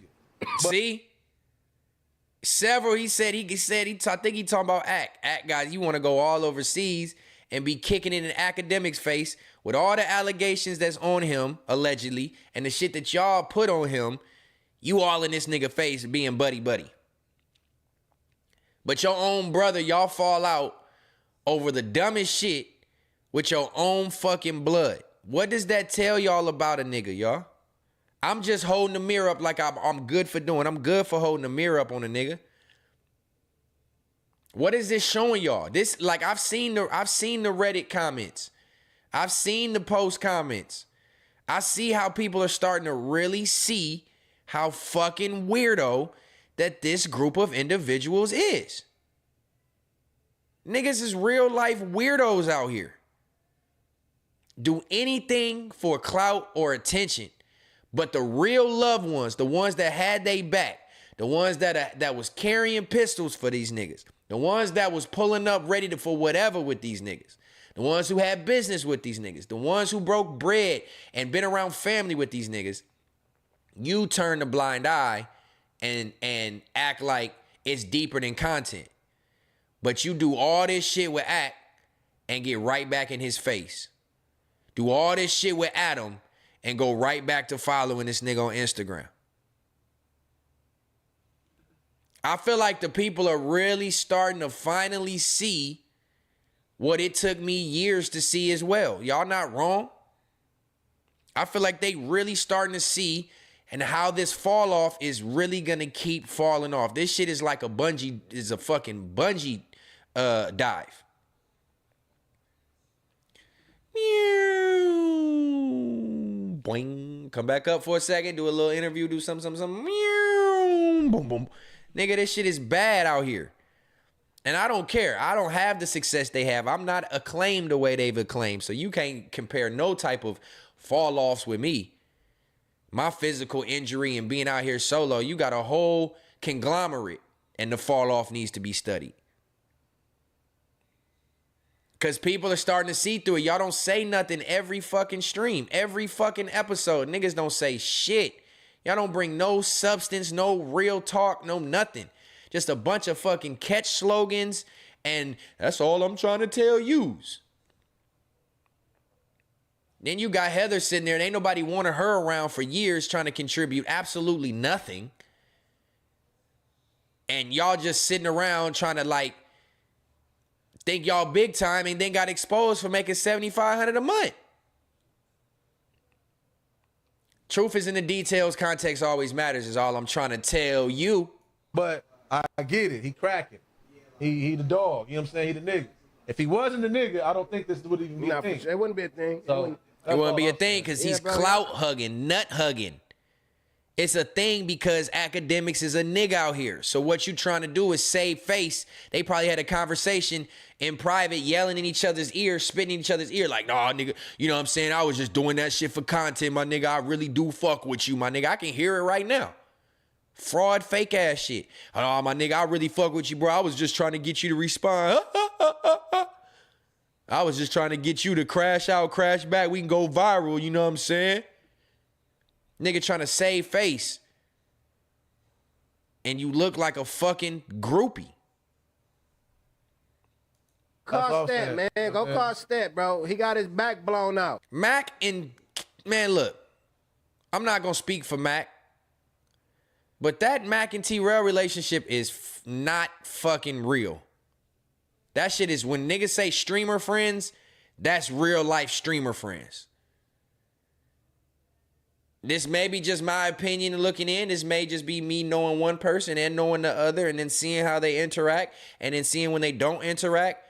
Yeah, niggas can be associates and be cool, but in real life, niggas see through that goofy behavior.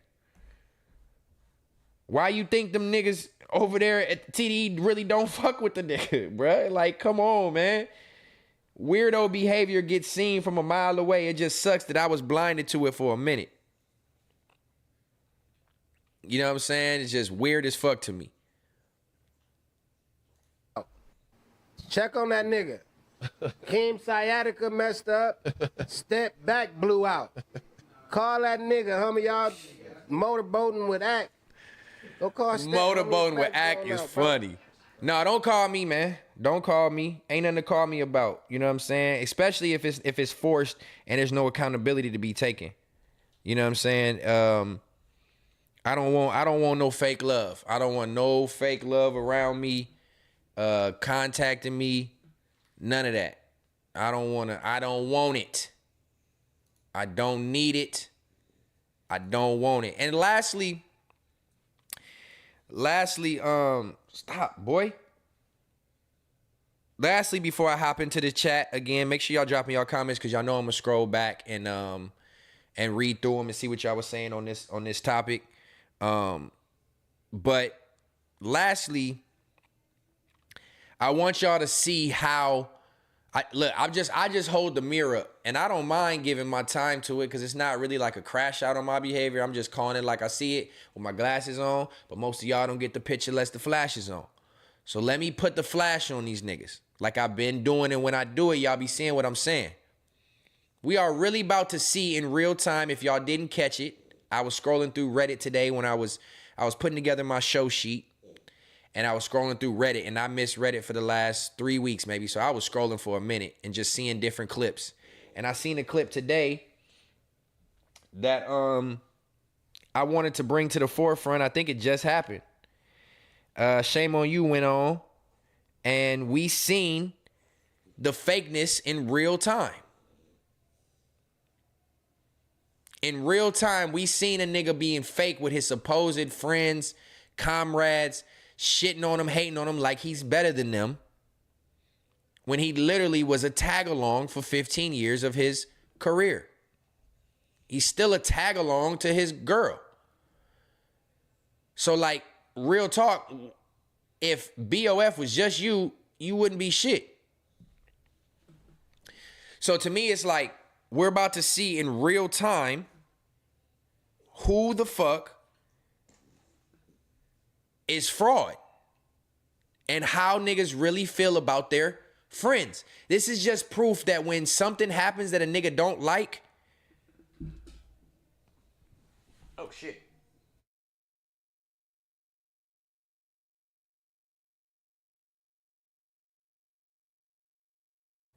Sorry, had to be a disciplinary. We're about to see in real time, if y'all haven't seen it, how a nigga really feels about his homies when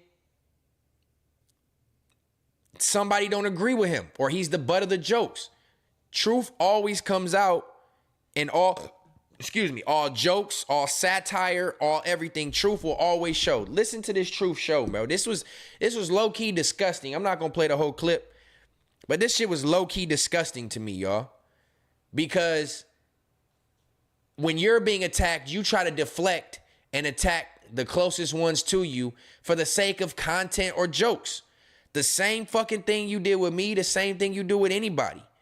The same thing you did with T-Raw, but then have the nerve to be following T-Raw now and comment under his post and putting flame emojis and doing shit under T-Raw's post, but you was on there calling T-Raw all kind of shit out his name. Making jokes about him, his career, his sexuality, making jokes about his girlfriend, making jokes about everything that this nigga was doing and saying. Talking about him behind his back, but now you acting all buddy-buddy with him for the clout, to try to make up, to try to gain some clout. Tiger will never, ever in a million years step foot on that fucking platform. Kill it. He done seen the real, nigga.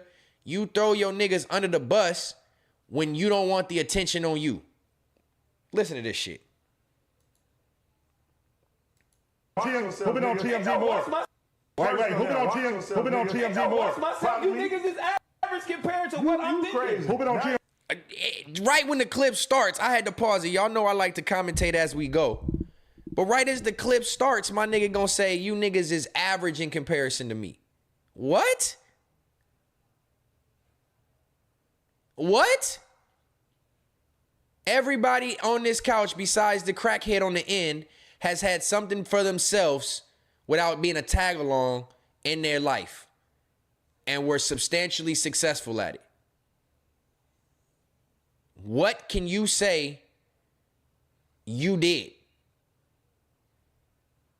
TMZ more. Who been on TMZ more? Who been on TMZ more? This is we're talking about. Who been on TMZ? Nigga, you heard him. Average niggas don't make TMZ. I've been on TMZ and blogs. I've been on everything. Average niggas don't make TMZ. I never made it. I'm an average nigga. I'm talking about average as far as your mentality, what you think, what you doing, and how you going.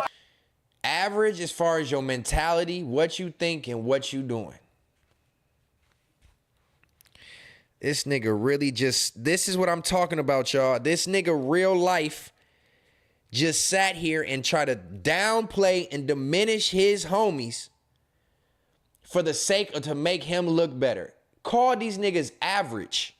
And they said they not on his level mentally. Nigga, you have like a 9th grade education.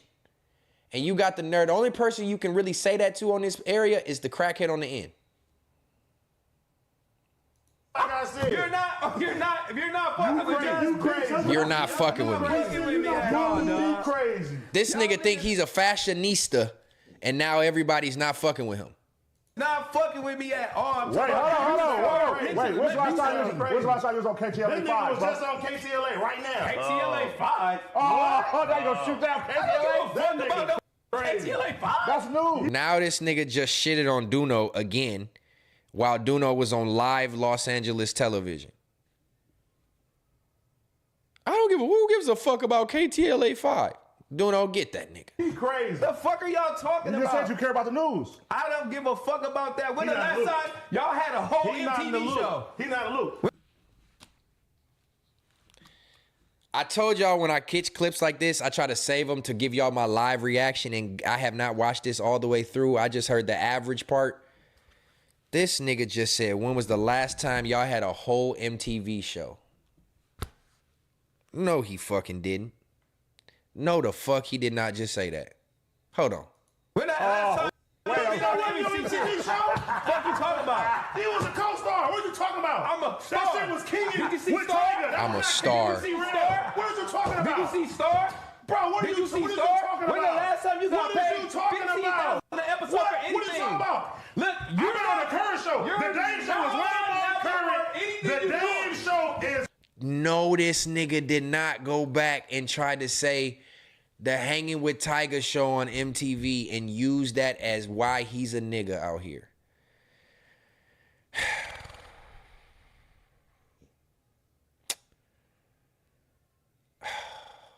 It's way more current than You're that on my motherfucking Tiger show that you was on. talking about, and that's the Dame What show. is You not on my level for anything you talking about. I guarantee AD's name ring way more bells in Los Angeles, California than his name. And I'm only spending time on this because I got time. I ain't been on here in 2 weeks, so we gonna run it up. Long form content. Don't give a fuck about a clip page. And that's why that bitch ass nigga page got clipped. Clip Mr. Clip Page. Nigga. And let me actually, because I'm a man, we don't have no animosity. I'm not gonna call him a bitch ass nigga. That was just a little bit extra. So I wasn't calling Don't Panic a bitch ass nigga. But that nigga got his fucking page clipped. So I don't care about a clip. Ain't shit gonna get clipped anywhere anyway. So you know I'm not doing shit for clips and clicks and views. I'm keeping it a fucking bean. This nigga is a goofy. And we are really starting to see it. I did business with this man. I know how stupid he is. Unlogical. But he talking about nobody is fucking. He just sat here and told AD, somebody who literally has a name that rings bells all through Los Angeles, can get into any venue without worry, hassle, don't gotta make no calls. AD's really a nigga in LA. You can't say the same for this nigga. And he got the nerve to say, you not on my level for nothing. This is what I'm telling y'all. I gotta listen to the fine print that this nigga be talking about. This fine print, you can see the jealousy, animosity, and hate. The nigga's all out for self.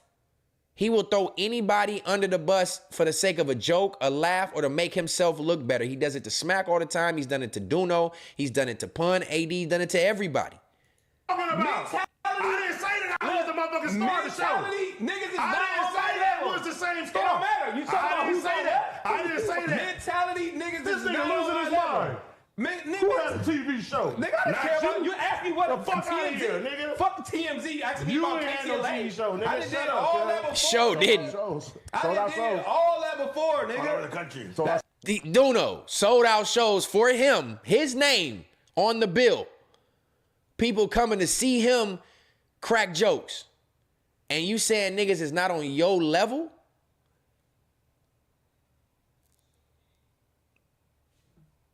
I'm flabbergasted.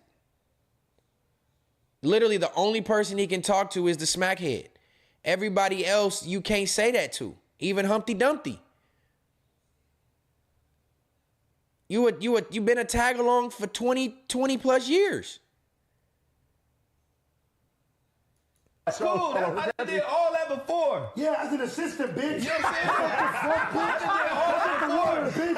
Go get the What water, you talking bitch. about, boy? Pop your shit, Duno. Hey, look. Yeah, I'm gonna go get the water. And then when Look, that's when he get mad. That nigga start getting mad, try to talk extra loud. I'm gonna go get the water. I'm gonna go get the water. I'm gonna go get the water. what you talking about, boy? Go get the water, Hey, nigga, when you Go do, get the hey, water. look. Go get Hey, the look. water, bitch. Yeah, I'm gonna go get the get the water. water, And then when bitch. you, hey, Go look. get the Yeah. water. Hey, look. Hey, look. When you make 3 million, bitch, you fuck with me, nigga. Oh my God. And when you make 3 million, oh my God. Man, I'm not gonna spend too much time on this. Let me just keep letting it play because this is actually low key. This is soothing to my soul because what this is literally doing is just holding up the mirror. I don't even gotta say much. It's just the shit I've been saying for months. Until you come, keep on that KTLA shit, bitch. I don't give a fuck about that fucking. See, there's no motherfucking way a nigga gonna talk like that in my face with his hand. Keep on that KTLA shit, bitch. Until that make blah, blah, blah, blah. Nigga. Duno's name rings way more bells than yours. These niggas, all they think they care about is money and clout and attention. Him and his girl. Shit, Go get the fuck up out of here, water. nigga. Go fuck get up out of the here. water. You gonna go get the water for Tiger concrete too, thirsty, bitch. bitch. Fuck up out of here. Tiger Go get the thirsty. concrete, nigga. Water for Tiger concrete. thirsty. Go get the water for Lefty, bitch. Tiger Fuck up out of thirsty. here, ho. I'm Fuck up out of here, Go nigga. get the water Give a for fuck about that Tiger. shit, It's nigga. going. Y'all niggas don't give a fuck about what y'all Bitch. talking about, bitch. Go eat coffee grains, Niggas ain't bitch. even. See, this is when you know that shit is real. All them extra bitch words when you angry, that's telling you exactly how a nigga feels.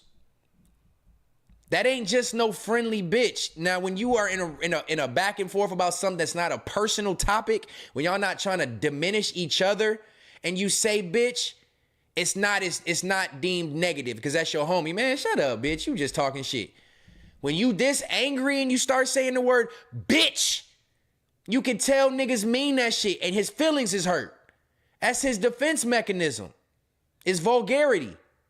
On my level, nigga, taste level, period, nigga. Bitch, I period, did it. nigga. I don't give a fuck about you doing Go that get- shit. I mean, I've go been doing get that. the coffee I'm 42 grains. years Hey, old, it's the bitch. truth. It's the Yeah. truth. Fuck up out of here, bitch. It's the truth. Fuck up out of here. Ain't no two, It's ho. the Fuck truth. up out of here. Look at this nigga. That It's shit the making me. truth. This shit making me cringe.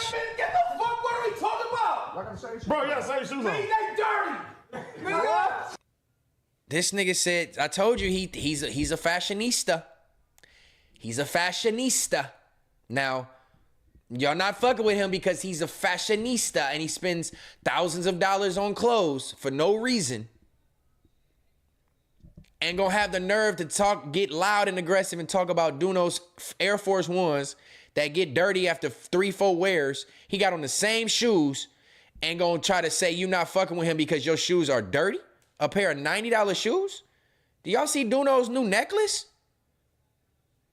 Y'all see Duno's new necklace and y'all think he worried about some $90 Air Forces? That nigga is in his fucking feelings because everybody up there is laughing at this nigga. So his only defense mechanism is to try to say, you niggas is not fucking with me. In what? In what? Nigga draws and they got his ass on the couch. Nigga, that niggas ain't even on my level. My hat costs more than your fit, bitch. Oh, What shit. the fuck are you talking about? Y'all niggas is dirty around me. Y'all, boy, ain't no fucking way. I did not watch this clip all the way through, Tribe. This is crazy. I did not want to spend this much time on this, but god damn. This shit is easy. This shit is easy. It's low-key making me cringe. This nigga just said, my hat costs more than your whole outfit. Since when does status quo, since when does what you are stupid and materialistic about and spend money on something and think you fly? Since when is that a way to diminish somebody? My hat costs more than your whole outfit. The nigga got on a black tee, some shorts, and some forces.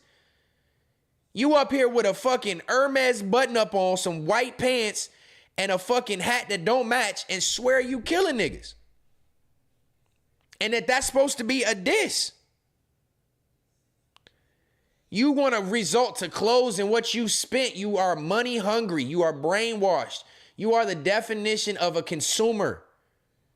Y'all spend thousands and thousands and thousands of dollars on material goods to think that you are better than somebody else when you know financially that's not a smart decision. But you'd rather keep up an image and a look and an act to not let people see your true colors. He got a nice chain on. He got a nice chain on. Fuck up out here. Look at this nigga. Pull your drawers up. Fuck up out of here, nigga. Look at him, nigga. Look at my hands. Look at my legs. Yo, fat ass. Now let's go win around the block, you fat bitch. Man, I don't know how much longer I can watch this shit, bro. I ain't even gonna lie to you because the disrespect is crazy, and these niggas is laughing like this is just a regular basic argument. Do you go run around the block, you fat bitch? Like what? Fuck up out of here, nigga. Bitch, you're an Let's go, run up, let's go. You've been an assistant. Assistant to what, You've been bitch? an assistant. He brought you back to him. You crazy as fuck, nigga. These niggas is funny, man. Fuck up out of here, boy. All this over Clay Thompson. You lucky. You fat All this over Clay Thompson. He been the nigga since 2010, you fat ass nigga. Since 2010.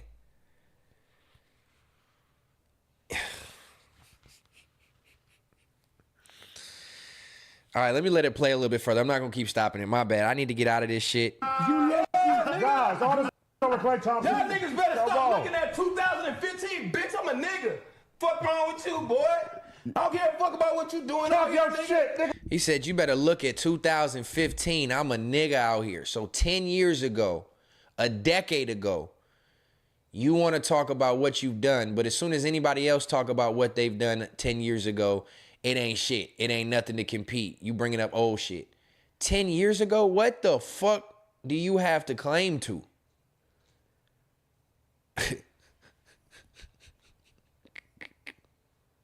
Where would this nigga be without Sorella? I don't know. Nigga, 2010, 2015, The truth boy, you and better the you truth. crazy. I'll tell you Y'all what, better look at a nigga I'll tell you what nigga doing what. right I bet now. y'all beat your ass. That's though. why. Oh my God. Here we go. Straight to fighting. But niggas, Come on, I guys. ain't gonna fight my brother. I love nigga. But nigga, But fuck all that. he out of his mind today though. I ain't out of my It's all mind. right I'm here to for lose it. sometimes. Great entertainment. Y'all I'm want here me for to it. It's all right to lose Go sometimes. crazy. Y'all want me to come back? It's all right to lose sometimes. Nigga, fuck you too, nigga. Y'all want me to come Go back? crazy, nigga. Niggas trying to shit, nigga. I'm Talk your a sick shit. ass nigga. And for everybody who out there, niggas, some tiger shit, I've been shitting on niggas since niggas was kids. Nigga. Niggas talking about some tiger shit like Nick Tiger not tiger. Shitting on niggas since you was kids? This nigga's going back to clothes? This nigga's going back to clothes? Talking about shitting on a nigga? I've been a nigga because I put on clothes? Come on, dog. This can't be real. You was Y'all out the niggas womb sound with it. dumb as fuck. I don't even know what the fuck niggas even got that, where that shit came Niggas off the from. loop. I've been bossing up Niggas on off the niggas loop. since niggas was 1 year old. Nigga. Like, what the fuck are you talking about? How fair, you 23? You a street, nigga. I was in Dubai, nigga. What the fuck you talking about? You was out the loop, nigga. You was stupid out the loop, nigga. Nigga was not. So now we lying. You was in Dubai in 2003? You was in Dubai in 2003. I've been in that. A big baby. When he was 3, he was in Dubai. Yeah, when you was 3, nigga, I was in Kansas, motherfucker. You been there ever since. Eating ribs. This nigga doing you was assistant, nigga. Yeah, nigga Motherfucker. bossed up, bitch. Nigga owning a fucking $15 million company, yo. Yeah, You feel motherfucker. me? Fuck you talking about? I don't give a fuck what nobody talking about, nigga. I done been there, done that, and shitted on niggas for a decade, nigga. That's right. Fuck you talking That's why about, you nigga. retired, bitch. Ain't nobody talking about me, Fuck, what? bitch. Retired already. What you talking about, did it up nigga? already. Nigga. Retired. Talking shit, T-Rail. Nigga, what? I'm on one, nigga, out here, nigga. Yeah, I look at that. I look at Love Island. I look at this. I look at that. I'm in the loop. I you was fuck a with bitch, shit, nigga. Yeah. Y'all niggas just out the loop, nigga. Shut the fuck up. Niggas just out the out loop. the Bitches loop. Watching Love Island. Yeah, Nigga, I ain't yeah, watching no that's Love out the Island, loop, nigga. Just because niggas can't do shit, niggas talk down on shit. Who That's can't because do what? niggas Watch is Love weird. Island? It don't even. It's up. Just talk about period. It's on national You know what TV. I mean? No, Oh, I can't do no, shit. this ain't about you. This I got about people- this in I'm talking general. about This in period. general. He's It's talking. something about. All right, I ain't gonna lie, I feel traumatized, but I'm gonna get this nigga up out the blender because he dirtying up my fucking kitchen. So let me get this weird ass nigga off my screen. All I'm gonna say is I'm gonna summarize this. I had to take my glasses off and everything. I couldn't even believe the shit I was just listening to. Good Lord. That nigga is a sucker. And anyone over there who feel like he really fuck with them, he don't. He don't. The second he feels some type of way, he gonna let you know. He literally just let Duno know right then and there how he really feel about him. All because a nigga was cracking jokes on him. He don't know how to crack jokes back. He want to be serious and get personal. When all Duno was doing was cracking jokes but keeping it 100, he didn't know how to respond to that. He don't like being the butt of the jokes. So he gonna get personal and really let you see how he is. He's really a fake ass nigga. Evident, the proof is in the fucking pudding. Proof is in the pudding. And like I said, every time I hold this mirror up to anyone, any certain individual, really I've only held the mirror up to 3 people. T-Rail, Smack, and the Mucinex man. And every time I do it, everybody sees exactly what I've been saying. It's in all the comments. Just go read the Reddit. The proof is there. All right, what I'm going to do now before I transition out into real life topics, because it's been 2 hours and I've only spent about an hour on, well, no, it wasn't an hour on him. That was about 30 minutes. Before I move in, I'm going to try to open up these phone lines. I haven't done this in a minute. Hold on, let me charge my computer real quick.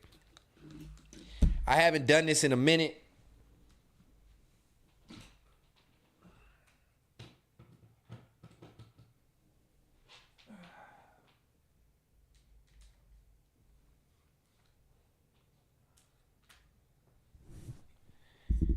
I ain't did this in a minute, but I'm in here sweating. This shit has got me. I ain't gonna lie. I didn't start sweating till I was watching that fucking clip, and I'm like, I got secondhand embarrassment. I got, like, I started, I sat up. I'm like, ain't no way this nigga talking like this. I started sweating and shit. I'm like, bro, what in the world? All right, so what I'm gonna do now is just so we can wrap up this conversation of that world and get into some real life shit for the next however long it take. I'm gonna try to open up these. I'm good. I still got some.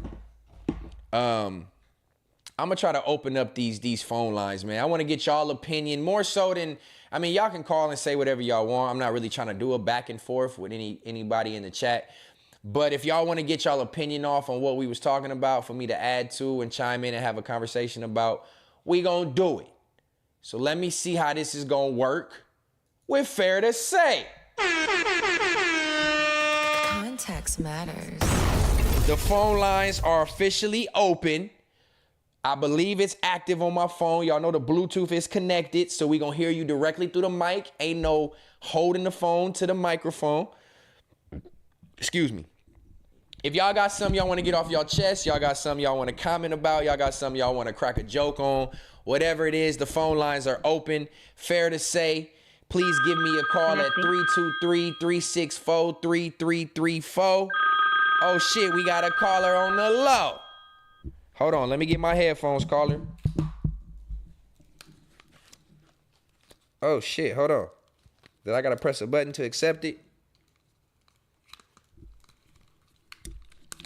Ah. Hello? I missed it. I'm supposed to press something? Hold on. Oh, it's not on Bluetooth. It's not on Bluetooth. It's not on Bluetooth. It's Bluetooth now. Hello, can you hear me? Steady set. Yo, okay. Yeah, what's the deal, my boy? What it do, bro? What it do, man? We chilling, we cooling, vibing. You feel me? What's the word? What's your name? What's your name in the chat? Sipping on that blue buzz ball, man. No pause. Wait, what you sipping on? That blue buzz ball. What's a blue buzz ball? Yeah, buzz ball. You don't know what a fucking buzz ball is? No, you gotta put me on, gang. That shit bomb, man. Ain't gonna lie. Hey, what should I say though? What's the word? Let me put in my opinion. Let's do it. Hey, G. Hey, when we gonna move on from the whole T-Rail shit? Ooh, I'm glad I'm glad you hit me with that as the first call, bro. Like, cause it's like, Man, dog, that's old shit, bro. Fuck them. Fuck them. Let them do their own thing, man, and keep it pushing, keep it G. You know what? I'm gonna keep it a bean. I'm gonna answer you. I appreciate you asking me that question, and that's like an unbiased question for you to call in and ask. Over the past maybe month or two, any of my streams, I've been moved away from it. I think what sparked it up this time tonight was because, let me see if the best way to word this. I think what sparked it up tonight was because when I see certain things that echo what I said in the past, it I won't say it forces me, but it makes me want to be like, damn, do y'all see this? Like, this is the shit that I was saying. So it makes me want to just further stamp my point more so than actually like bring it up to soothe my viewership, but more so me to be able to just be like, man, this shit is still happening in real time. And also, too, to be completely honest, I ain't even gonna lie about it.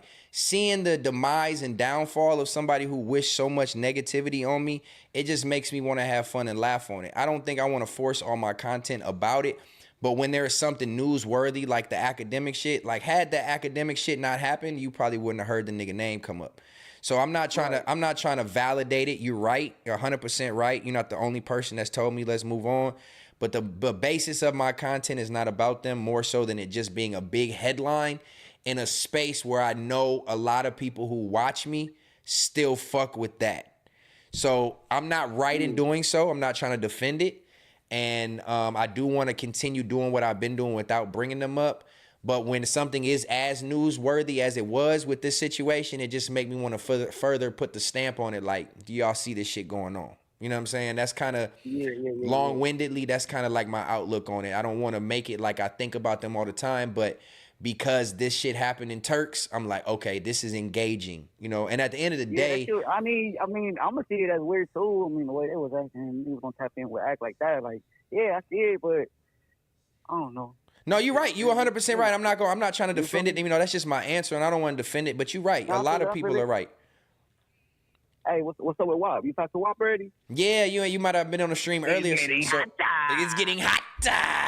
I did. I talked about the Nicki and Mac WAP shit earlier, and then I called him. We tapped in for a second on the phone.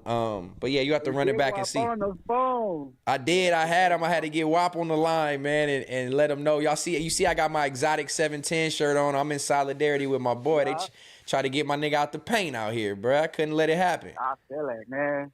No, but you're right, though. I'm glad you asked me. You ain't shy away from the tough question. Nah, it's all love, brother. I'll fuck with you. Heavy. Man, real one, bro. You got to DM me with that buzzball shit you drink. It's a drink, right? All day. All day, yes, sir. Yeah, you're gonna have to send me the ingredients. They got the little small ones, they got the little big ass ones. Oh wait, so it's not a mixed drink? You just bought it like that? Yeah, it's a buzzball. It's just a little food. They literally sell them at the liquor store in little balls. Oh shit, yeah. I'm not a big drinker, but I'm gonna have to check it out, man. You tapped in with me saying you on that buzzball. I can tell you feeling good. Yeah, that shit fire. I ain't even gonna lie. Man, real one, bro. I'm gonna fuck with you, bro. Man, much love. Thank you for calling, fam. I really appreciate you. My boy. Yes, sir. All right, G. Yo, you live on the line of Fair to Say on Oh shit, I ain't got it in here yet. To accept, press 1. To send a Yo, you live Context Matters on Fair to Say segment, man. Holla at me. What up, Stet? Man, what's the deal, gang? Who am I talking to? Crippy Z. Crippy Z! Yeah, what's up, my boy? Hey, first and foremost, before you get into whatever you got to say, your support means a lot, bro. It's not even about the monetary value. It's the fact that you see what I'm doing, you engage, you interacted, and you willing to support. So the fact that you do that often, I just want to tell you thank you verbally. You know what I'm saying? I appreciate you. I was just calling this out love, bro. That's all. Where you from, gang? I'm Houston. Oh, you from the H? Yes, sir. Ooh, that boy out in the South. How you feeling, man? How Texas treating you? How the H treating you? Chilling. Missed that flood. At least my part did. What? Wait, what you just say? I said missed that flood. Oh, the flood. Yeah. What part of town you in? I'm in Galveston. Oh, you south. You right there by the water. Hey. You south. You down there, hell yeah. That shit be flooding crazy, man. My family live out there in south, I guess it'd be southwest, but more so South Houston, like Siena area, Arcola, Rosharon, Pearland, that's South Texas, that's South Houston area. All my family be out there. So every time I come into town, I definitely be out there, man, moving around, bro. So I already know how it go with that rain and them floods. I'm gonna let you get back to the stream, but I'm gonna put up a challenge. I'm gonna match every super chat that come through. Man, look, you a real one. He just said he finna put up a challenge. If y'all didn't hear him, every super chat that come through, my boy Crippy Z is gonna match it. No pressure, no stress. Y'all know I ain't on here to beg y'all for nothing, but if you want to engage the same way my boy do, he matching it, man. So let's run it up for the rest of the night. I appreciate you, Crippy Z. You a real one, bro. For real. Good looking. Much love. Yeah, man. Y'all seen it. They tapped in. They had tapped in showing love. Fair to say the lines are open. 323-364-3334. Hit your boy Stet up on the low, cause your boy Stet about to blow. You heard me? My boy tapped in from the H-Town, South Texas. You heard me? You heard me, man. But yeah, hit me up. If y'all want to talk about anything, discuss anything, questions, comments, concerns, your input, your feedback. This ain't the only time during the stream I'm going to open the phone lines up. I think it's dope as fuck, though, that I got my phone connected to it now. So, like, I hear everybody clear. Y'all hear them. This shit fired in a bitch. I ain't even going to lie. Ooh, while the lines is still open, let me tap in with the tribe in the chat and see what y'all got to say before we move into these What's the Word, Out of Pocket, Dropping Gem segments. We're going to be on here for a little while tonight, so I hope you for sure are ready to tap in and stay kicking it with me all night, man. Let's see. Let me go back. Huacan, for sure, you not bringing up nothing new, just pointing and pushing. They mentioned you, Stet. Who did? Look, Seven know about this, them little round drinks. We never gonna move on because context matters. Shout out to Kilo, man. You for sure right. Context matters. Or no, what it is, we move on until those matters need context. That's what it is. We've been moved on. You know what I'm saying? Just to the point of the first caller. We've been moved on from that. But there is times when it's like, look, man, everybody called me crazy for leaving and standing on my two and leaving a fruitful situation and a platform all for realness and fake shit. I was the one to leave. Who else left the platform on their own willingness? You know what I'm saying? So for me to leave a platform due to those circumstances, when shit re-arises, it just makes me want to put a stamp on it like, bro, y'all see what I've been saying? I tried telling y'all. Niggas is fake, fraud, phony. You know what I mean? So it's not that we dwelling on it. We just bring it up when these matters require context. You know what I'm saying? Definitely just a reaction more so than anything. What's up with all the pause shit? But yeah, shout out to Seven. I appreciate you, love. She just dropped. No, it's not. It's Stet Needs Cash. It's Stet Needs Cash, Seven. She just dropped my Cash App on there. If you want to send it directly to my Cash App and not do the whole iCloud or like Apple ID way that they require you to do it on YouTube to send a super chat, you can send it to my Cash App. It's $ Stet Needs Cash. And I'll answer those first and foremost too, because that comes directly with no cut. Straight raw, straight to the shit. You feel me? Maurice 838, what's happening? Stet Needs Cash, yes, definitely. Hey, Meezy Gang. What's the word? Context matters. He said, shout out Context Matters. Wish you none but blessings, brother. Hey, thank you for that, man. Meezy Gang, that means a lot. You sent the $10 just to tell me you wish me love and respect and all that. And I'm going to send that right back to you, bro. I wish you nothing but the best as well. And anything you got going in life, hope your family good. Hope your loved ones is doing all right. And I hope you prospering out here in this world, because we all know it's crazy out here. But shout out to you, bro. He just dropped $10 super chat. We got 5 super chats on the night. Crippy Z probably gonna match it if he's tapped in. There you go. Boom, boom. He just issued a challenge all the way from Galveston, Texas. Crippy Z said he matching every super chat tonight. If you send up $10 like Meezy Gang just did, He matching it. He just did it like he said. I appreciate a man of their word. You feel me? I appreciate y'all supporting me on this YouTube hustle too. Don't let me go out like Macwop, make Nikki trying to get this nigga up out the paint, trying to stop his stream of income. I don't like that. But Crippy Z, thank you, bro. Shout out to Galveston once again. Meezy gang, thank you, family. Hemi Chris says, Stet, why you being sued for 45K? I'm being sued for 45K? I don't know. I don't know what you researched and found, but hey, it could be true. I don't know. You know what I'm saying? I did have a business. We did have to do some shit. We did have to get some loans and do a whole bunch of shit, so you never know. Are they gonna get it? No. Is it out there? It could be. I didn't know about it, but shit, if you say so. I don't know if that's your way to try to like clown me or whatever, but nigga, I had a multi-million-dollar business. I'm not really worried about or thinking about that right now. You feel me? That's funny as fuck. That is funny as fuck, bro. Stuck in my ways. What's up, man? I ain't shouted you out yet in a minute either. Young airdropper. What's the word? Hemi Chris started laughing. That's funny. Your favorite op, Dijon. What did that fat fuck do? Don't get me started on him. And see, it's certain people like that. They can get that work all day. And y'all know I ain't talking about no pause shit. You can get thrown in that blender quick. Because you know we don't give a fuck about that goofball. How is he still... People still talking about him? What is he doing? What is he doing? Because I didn't even think that was a person that existed at all in this space no more. I know I done took my breaks, had my injury, and took my time off, but I for sure didn't know that fat fuck still existed. He's a little roach, ain't he? He a little leechy-ass roach, ain't he? All right, but look, man, we're going to get back to the... And definitely send your super chats through, man. It would be much appreciated. Send your cash chats through, much appreciated. And we're going to get back into the thick of things. I will leave the phone lines open for another few minutes. We'll close them up. We'll bring them back after certain topics where people want to have a comment about certain things.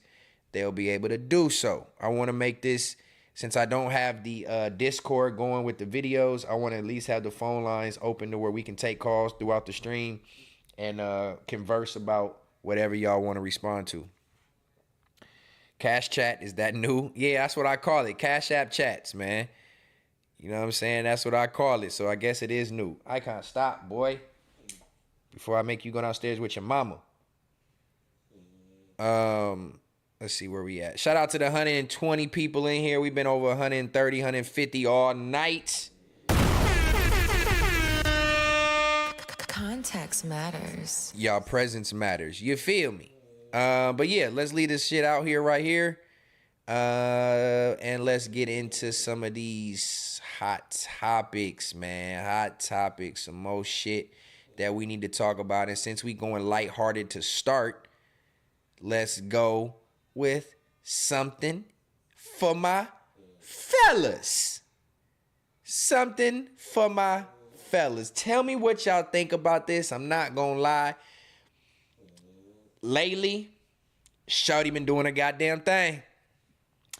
Shawty been doing her goddamn thing, fellas. How do we feel about Miss Coi Leray? Fellas, how? I'll let a bitch through the dope. Uh-oh. Chanel tag spent 100 bands on my clothes. You'll never hit this pussy if you broke. Hey, look, Coi, I'm about to pause it. You can't flag me on the audio. I'm gonna have to mute it, because if you ain't whitelisting me like you in this little ass white outfit, I can't play your music. I'll play the video though and let my fellas get a glimpse. If this is what the baby did to Coi, somebody said that little Junior Bacon Whopper. Tread lightly. Nope. The only thing we treading on is these little ass shorts. Ooh. Coi said she got that little Junior Bacon Whopper poking out. Hey, look, babe, if this what having a baby do, let's go ahead and get the bakery going and get that oven baking. Look what the baby done did to the rumps. Look what the baby done did to the rumps. And I ain't gonna lie, I think you know what it is too. Coi just getting older. She just getting older, so she don't look like her daddy as much. You know what I'm saying? She don't look like Benzino no neck no more. So she glowed up. She glowed up. We gotta keep it a bean. We gotta keep it a bean because Coi Leray used to look, she used to look dirty. She used to look like a female Trippie Redd. I know that's her baby daddy, but she used to look grimy. She looking like a lady. Who's that lady? Sexy lady. All my fellas, how do y'all feel about Coi Leray now? Joe Spoon said that baby did wonders. You know what I'm saying? That little hungry man meal stuck in my waist. That's funny. Called it a little hungry man meal. Oh shit, I just got a cash chat. Who came through with the cash chat? Crippy Z, uh-oh.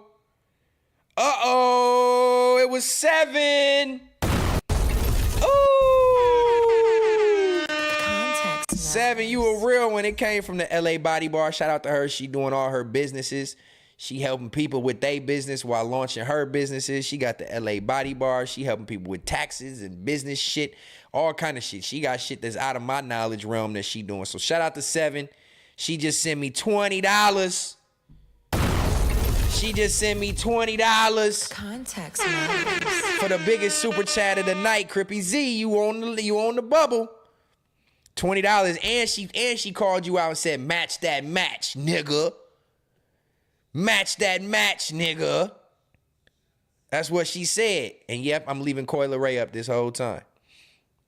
I'm sorry, baby. I apologize. But Coi Leray been looking good lately. We got to give her some credit. And actually, I'ma just keep it a bean. Crippy Z, 7 put you on the bubble. But let me go to Google and let me Google something real quick. Coi Leray post baby, because that ain't the only picture and video when she done glowed up. Look, that's with the baby bump. We need the post baby pictures. I don't know how she had a baby with that little gremlin, but Coi, she doing her little 1-2 now. Let me see. That's with the baby bump. I'm trying to see post baby. She just looked like she got that post baby glow. And if that's what it take, not saying that you ain't already beautiful, my beautiful queen. But if the post baby glow is like filling up the lips and the hips and the rump, then shit, we might have to get the baby in the oven. Oh shit, shout out Crippy Z. He heard me and he ain't ducking no smoke. Context matters. My boy ain't ducking no smoke. He sent the $20 super chat and said, shout out to 7. He ain't playing no games with you niggas. Shout out to Galveston. He must be out there in them oil fields getting that chili, man. He must be getting that chili. Nah, respect Miss Moneybags. Take that shit down. 7, you the biggest. Don't be doing me like that, man. Crippy Z, you a real one, gang. He's not ducking none of the super chat smoke. But yeah, Coi Leray look like a whole different human right now. I'm just keeping it a bean. I mean, respectfully, we not finna sit here and act like me and my girl don't talk about it. If she think a guy look handsome or if I think a girl look cute, we don't say it to each other. Don't let her put on no act in this chat for y'all. Don't let her put on no act like we honest. You know what I'm saying? We are committed solely to each other. But at the same time, we can admit when somebody's attractive. Like, we gotta be real. Coi has been showing out. Look, G the guy said Coi a baddie. Oh, Crippy Z, you only 20, my nigga? That nigga said I turned 21 in 3 days. We getting to it around here. Man, shout out to you, gang. You on that hustle.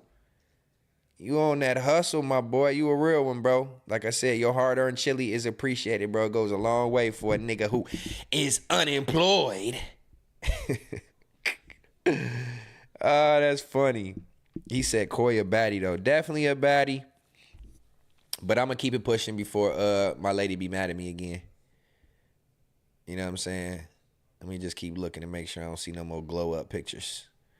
Just want to make sure my fella, I'm trying to do this for the fellas. You know what I'm saying? I gotta show the fellas some shit. You know what I mean? Some eye candy. Respectfully. All right, let me see. Y'all back together? LOL, that Duce got to you. Nah, I ain't had no Duce in like 2 months. I might have to have a Duce stream. I might have to double back and do a Duce stream. What y'all think? Is a Duce stream needed or what? And before we get out of this, fair to say line is still open. 323-364-3334. Hit your boy Stet up on the low because your boy Stet about to blow.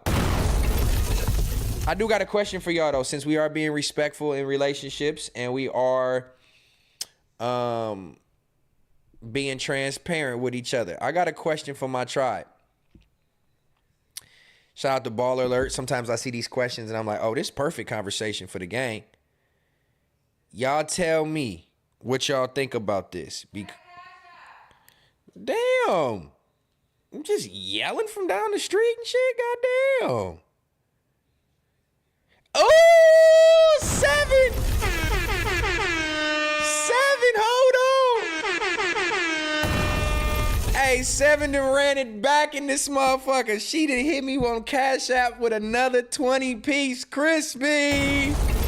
7, I love you, love. You the best, man. I'm not gonna lie. For somebody who I met not even in person through this streaming world, your support, I'm not even talking about this because you don't donate all the time. Your support in the DMs, your support for my girl, your support for my health, your support for my stream, all that shit goes a long way. It means more than you know. I look at you like a lifelong friend, and I'm not even just saying that for the $20 because I'm not going to sit here and lie for $20.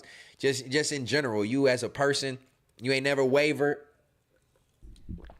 You came from fucking with them. You see the truth in the pudding over there, and you fuck with me for being as real as I've been. So thank you, love. You are appreciated. 7 dropped another 20-piece and said, run it back like ESPN, Crippy Z. I'm just saying what she said. Run it back like ESPN, Crippy Z. My boy, she got you on the bubble. Y'all finna have this nigga breaking a C note tonight. But 7 is showing out. She done sent $40. Thank you, love. That goes a long way. Me and Miss Moneybags appreciate you. We gonna fuck around and smoke one for you tonight, and we ain't even been smoking. But thank you, 7. You are appreciated. I'm gonna make sure whatever way I can come back and share the love back to you, I will do the same thing for sure. I gotta be more present, but you are appreciated. All your energy. 7 is a big 7 out here. You heard her. And then motherfuckers over there on the other platform got the nerve to shit on her for the sake of a fucking super weirdo. A weirdo with no life, can't spell, ignorant, just a fucking goofball. I don't even know what else to put on Manzers. Manzers is a fucking weirdo. And it's cool to see that people in these chats are starting to see how fucking weird that Manzers is. But they had the nerve to turn their back on one of their own. You supposed to be riding for the 50s and riding for the orange and all this, and you gonna get on there and let your girl disrespect 7 and disrespect the neighborhood you come from, and you gonna disrespect her back and laugh at it. 7 ain't did nothing wrong to nobody besides call out weirdo behavior. But you see what happens when you a truth teller? When you a truth teller in this space around fake people, you looked at like in a negative light. People look at truth tellers. When you a liar, a hypocrite, a fucking goof, they look at people who are solid as if they're doing something wrong. They're looking at people that are solid and wishing that they could be like that. So instead of trying to change their ways or admitting that somebody is solid, they just try to make people laugh at or make you look like you not shit because you stand on morals and principles and you call out weirdo behavior. You know what I'm saying? I don't do that over here. And that's why I always embraced 7 from the jump, even if there was 5 people in here. You know what I'm saying? So they gave me flack when I made 7 a mod over here right off the jump. Right when I first started streaming, 7 was one of the first mods because, you know what I mean, they turned their back on her and she ain't did nothing wrong to nobody. And she ain't did nothing but show love. So she's a 100 in my end. And get you already out. Oh shit, Crippy Z! I'm running my mouth. And I ain't even got to my topic. Crippy Z then bounced back and said $21. Shout out to 7. We showing you need the stream mode on 100%.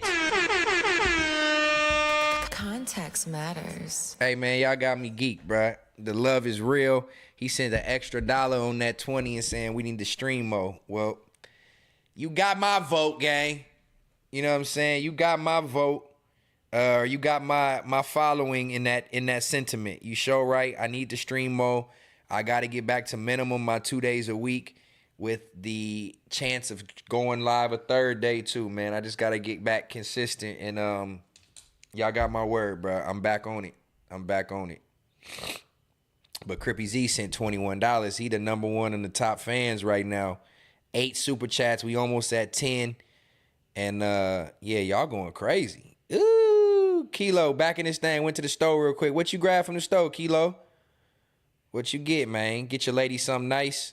I might have to, man. I might have to. They all took Yas side, I know, because she's a super dick sucker. She's a super weirdo. So she made them believe that she was all for them, and then she starts switching up and posting everything else, and she's a weirdo. She's a super weirdo. I've been called. I think I was, besides 7, I think I was the first person to call her out on her bullshit. And then I had the nerve to apologize to her because I overstepped. But hell no, I just pre-stepped. I didn't overstep, I pre-stepped. But all right, look, let's get back into the topics. I will be reading the chat too, though, to make sure that I'm staying engaged with what y'all saying. Based off of the Coil Ray thing that I just pulled up. And let's just say she was with Trippy, right? Look. Let's just say she was with Trippy still. And she posted picture like this or a video like this with the cheeks out, the little baby cut coochie cutters in the front, looking as good as she looking. Low key a thirst trap, right? Let's say she was with Trippy. Now let's go back to this. If your partner asks you to stop posting sexy pics online, are they insecure or just setting a boundary? Let me read that again. If your partner asks you to stop posting sexy pics online, are they insecure or just setting a boundary? Now, setting a boundary, I don't know if that's the word for it. Are they protecting what's theirs? Would probably be a little bit better. I guess that is technically setting a boundary. I want to know y'all opinion on this. Is this a valid request for your man or woman? I guess specifically this would be for the women to answer, because most of the time men aren't posting sexy pics. It's the women. And a lot of women will be like, man, I'm not stopping posting shit for nobody. I'm going to do what makes me happy. And, you know, the hypothetical, or not hypothetical, the hyperbole they be spitting out to make you low-key feel like you tripping for asking them to stop doing so. I think, in my opinion, it comes down to how far along you are in the relationship. How comfortable your significant other is with you being sexy. Like me, myself, I enjoy my woman looking good and looking sexy, and I don't mind men or women seeing her and appreciating it as well, because I know that she's coming home to me and you can't touch her. So, like, I don't mind that. But there is some people out there that are like, nah, that's too far. You can't be on the internet in a bikini. But if we being real, is that an insecurity for your man to ask you to not?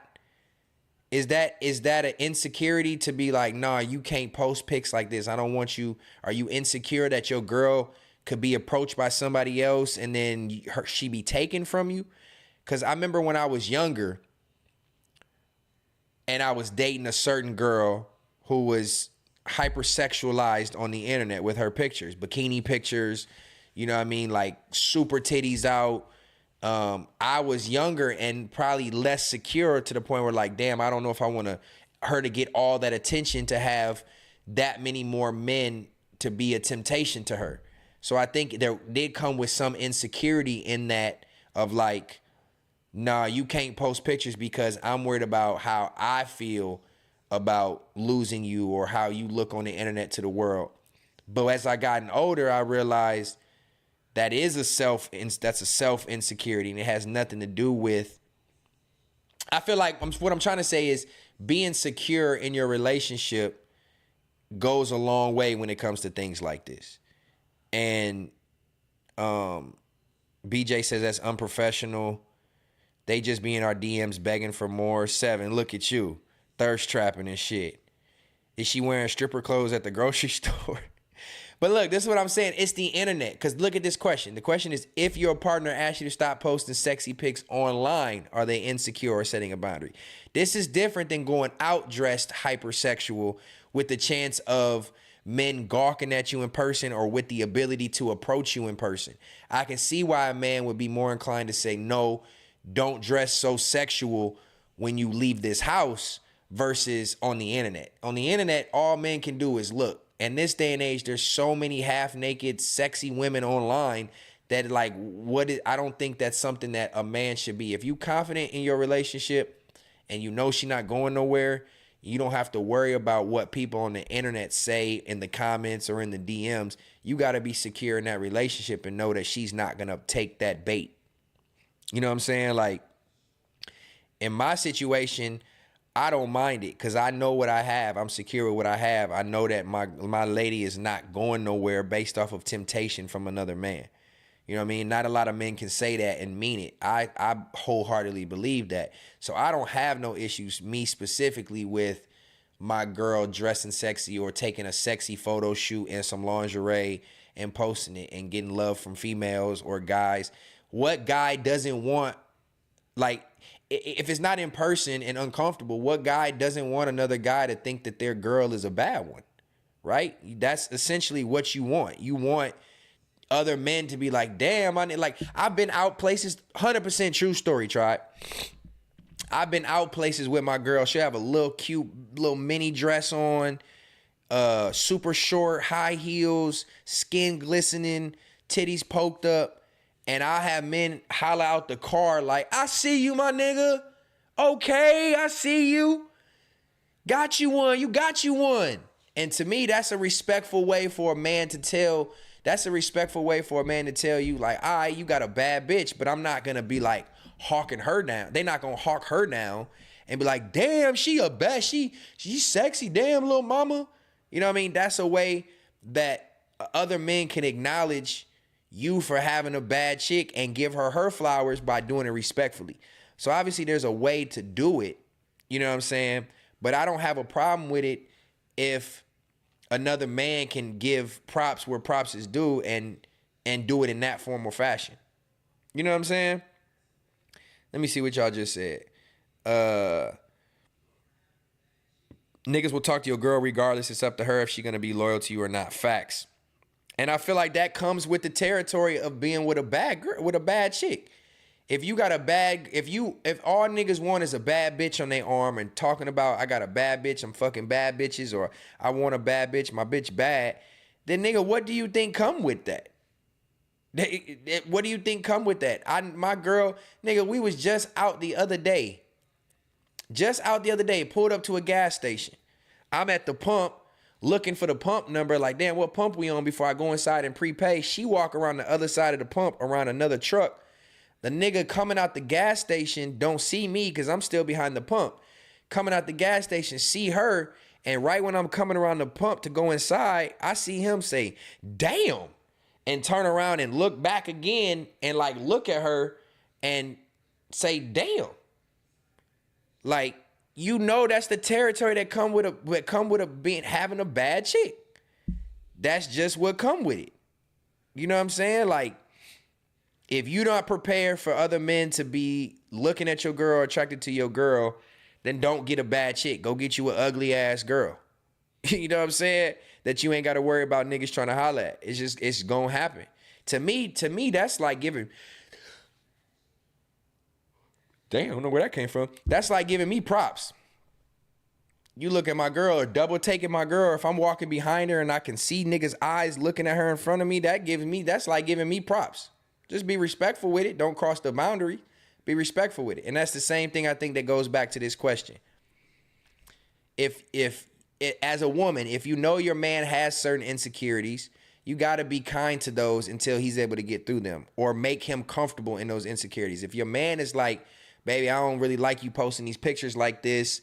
You got all these niggas in your DMs and all these niggas in your comments.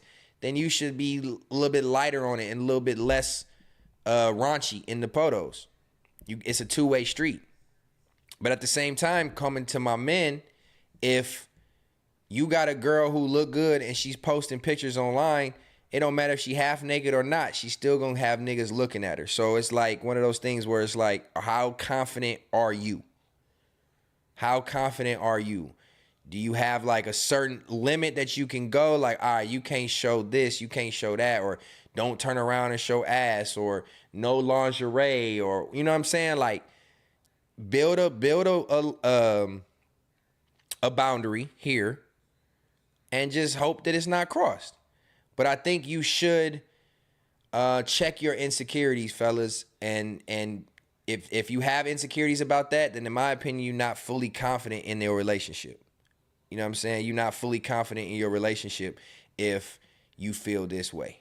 Because if you was fully confident in your relationship, you shouldn't have an issue with how she dresses if you know that nobody else can have her. That's just my opinion. That's just my opinion. Let me see what y'all say. Content Horror says, give a fuck about what another motherfucker thinks. That facts. Young Airdropper says, long as it's tasteful, I don't care. I'm not worried about another nigga getting at my girl. If she was gonna go, she was always gonna go. But just blatant thought shit is a no for me. Facts. The only time you can dress that sexy and slutty is if you with me. You ain't doing it by yourself. Thirsty trap all day. Charles Oakley says, thirsty trap all day. It kind of reduces the workload off for me. That nigga stupid. Crippy Z said, if you're not getting money off your post, you shouldn't post like that. Merchandise not for sale isn't advertised. Ooh, that's a good point. That's a good point. So you trying to say, Crippy Z, that if you making money off of it, so you okay with your girl getting paid for her sexuality? Then it's okay because there's money involved? I don't know, bro. I be siding with you, but that's, to me, is like you okay with selling your girl. Because you going to say it's okay if she making money off of it, but it's not okay if she's not. Because then I guess you're right, though, because that low-key might make you look thirsty then.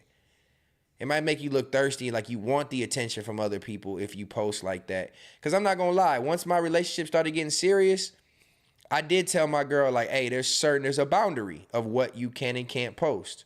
You know what I'm saying? I don't want men to be able to see your nipples on Instagram.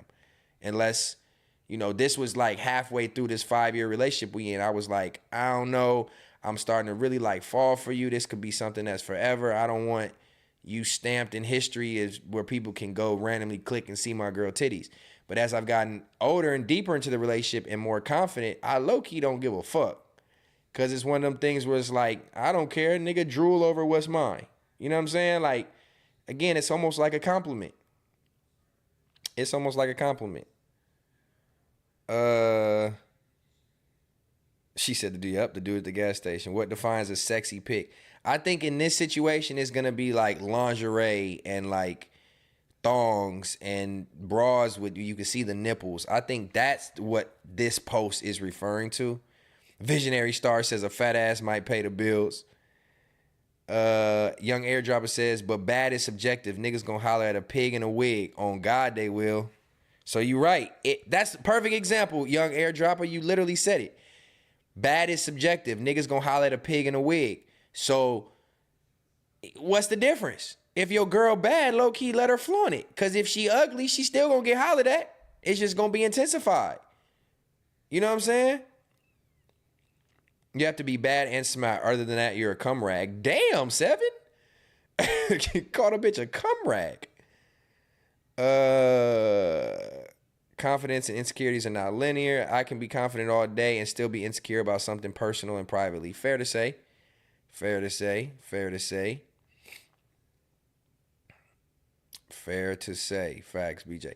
Yeah, I was just wondering, man. I seen this and I was coming off the Coil Ray thing, and I think it's just a boundary thing. Like, my girl, I don't think she might, I think all women have some type of low-key insecurity, because, like, if a man is complimenting a girl and she has assets or a look that maybe his girl don't, I think it's natural for the woman in the relationship to be like, maybe feel some type of way, like, damn, you know, my man likes this, or thinks this is attractive, and I may not have that, so there could be an insecurity built there. I think that's a natural thing for women.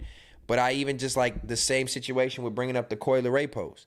Like, my girl can joke about it, but she don't care for real. She know I'm not gonna leave her for somebody who look like Coi Leray, or she know I'm not gonna go cheat and be having posters of Coi Leray on my wall and on my background on my phone and like all that. Like, she knows that I can look at another girl and think she look good, or damn, she got a fat ass, or we be watching the show and be like, damn, she got some big titties. And she don't be like in her feelings about it. But again, that just comes with building trust and being secure in your relationship. You know what I'm saying? Being secure in a relationship is very important for all these things that require boundaries. And I just had to bring that up because it was perfect with the Coi Leray post. You know what I mean? But then let's transition out. Y'all know I like to transition and keep things in the same realm, in the same pocket. That's what Context Matters is about. Is a good structured show with good conversation. Shout out to y'all, 115 still tapped in. It is 10 p.m. on the West Coast. It is midnight Central Time. It is 1 a.m. on the East Coast, and I'm still pushing 115 people in here listening to me ramble. Your love is appreciated, tribe. Tonight, these super chats have been phenomenal. Y'all love has been phenomenal. 7 showed out. Crippy Z showed out. Meezy Gang showed out. We need 2 more super chats to hit 10. Let's see if we can hit that goal. Technically, we did with the cash chats. We did hit the 10, so shout out to y'all for that. Context matters. Zaza Mall, what's the word? You just tapping in. I appreciate you. Blind to the BS. I see you been in here this whole time, but he dropped the money bags because that's what we doing. But yeah, let's stay in the same realm of things. Y'all seen this? I know everybody has probably seen this. It's been going viral today. Let me pull it up first before I bring it up. This right here has been viral. Let's go. Yeah, let's go this one. All right, so y'all seen it. This bitch got 100 million views on just this one fucking post. 100 million views in a day. Listen to that. I know it's a short clip. I know it's Twitter. 100 million views in one day. This is what everybody's been talking about. Coldplay, the band, accidentally exposed an alleged affair between astronomer CEO Andy Byron and his colleague Kristen Cabot at one of their recent concerts. This has to be one of the worst ways.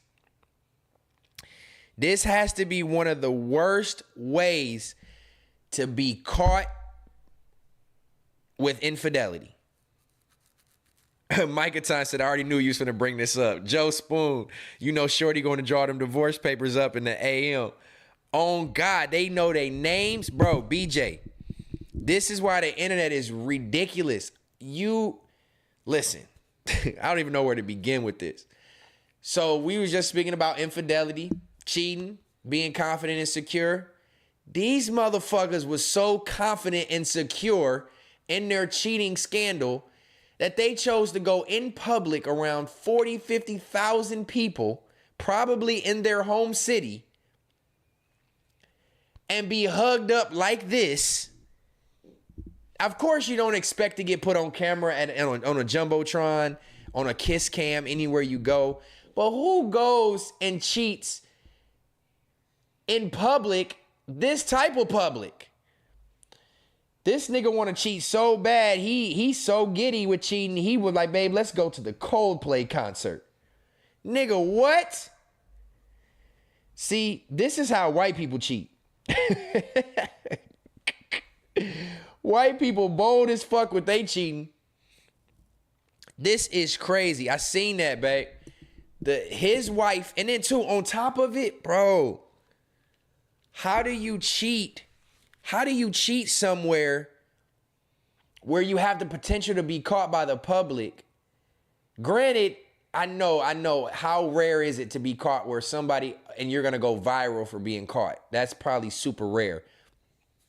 But how do you go in public hugged up like this get caught, and you're a fucking millionaire, billionaire, married man, knowing you about to lose half of everything you own, you that fucking confident that you can just go blend in amongst the people and cheat in public?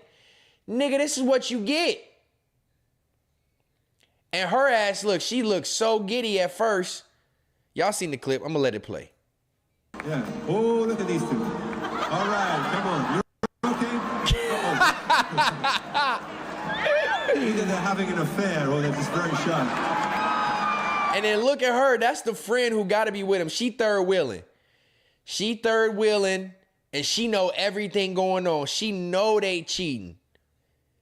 The nigga done ducked down all the way. She turned her back. Look how red her friend is. This is crazy right here. And they even... Yeah. Oh, look at these two. All right, come on. You're okay? Oh, what? Either they're having an affair or they're just very shy. Either they're having an affair or they're very shy. How fucking crazy of a coincidence. Like, this to me lets me know they were supposed to be caught. They were supposed to be caught. For Coldplay at a concert to put you on the Jumbotron randomly on like a kiss cam, and then for you to duck and hide and say either they're having an affair or they're extremely shy, their actions made it look like an affair. It makes me wonder, had they embraced it and like kissed and the camera left from them, would they have been caught like this?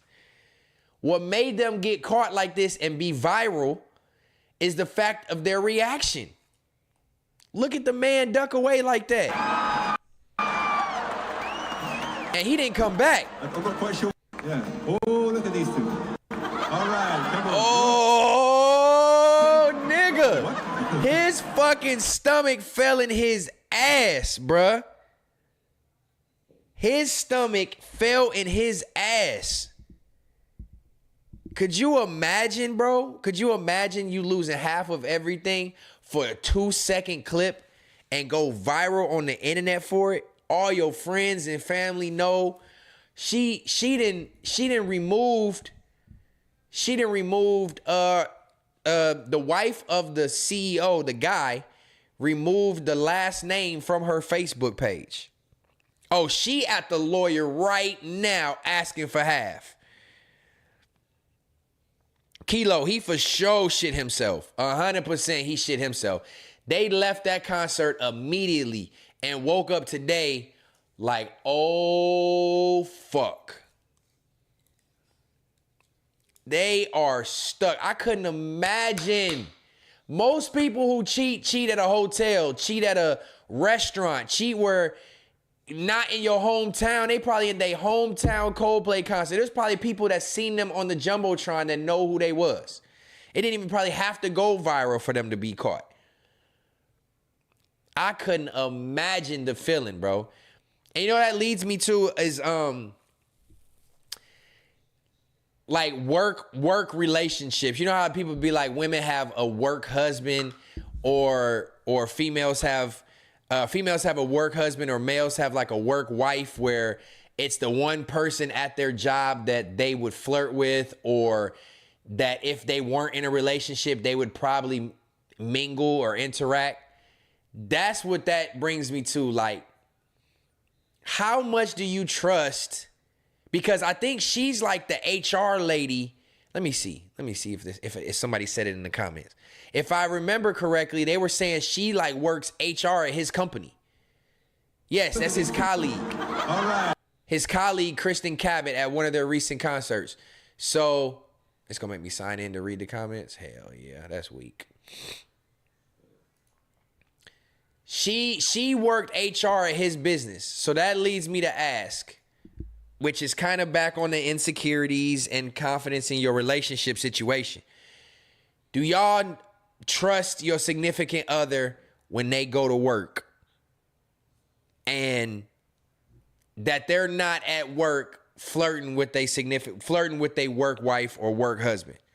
This reminded me of this. So when I seen that it was the CEO and he was cheating with his HR lady, it reminded me of this. Hold on.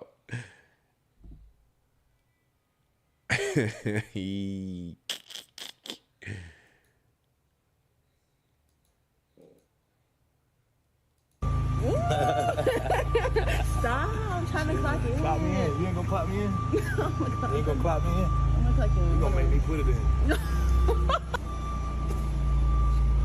Give me that. First of all, I'll be goddamn if my girl was going to work and it was a nigga hugging up on her like that. Laughing and giggling. You ain't gonna clock me in. This nigga Drewski is super accurate, bro. Stop. Get it. Come get it. Get it. Get it. Get it. What you doing? What you doing? Nice.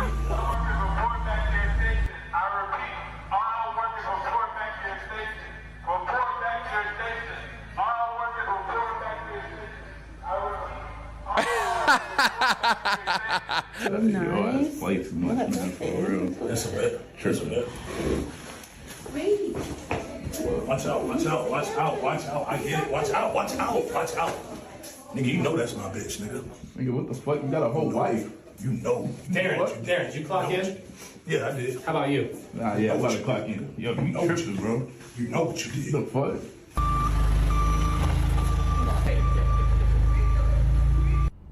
There go daddy, y'all.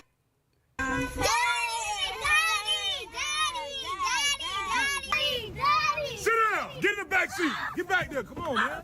Not doing too much. Sit down. Hey, baby. Come on, pull up. Let's go. That's fucked up. That's fucked up. All right, look. I've never had to deal with that, but like when you get older, you start to realize that that's a real thing. Somebody in the comments said, work wifeys and hubbies, Charles Oakley, work wifeys and hubbies save real relationships. Please elaborate on that, because if you feel like faking a relationship at work saves your relationship at home, you got some real problems that you need to work on. Somebody said in the medical field, that's a thing. Them warehouse jobs. BJ said that's them warehouse jobs. Oh, hell no. Hell no. I wouldn't be able to live with myself. You at work cheating with your coworker, flirting and shit? Hell no. It make me want to never let my girl get no regular job. Fuck no. That's too scary. That's how you going. Look, I was single at the time, but I've messed with coworkers before.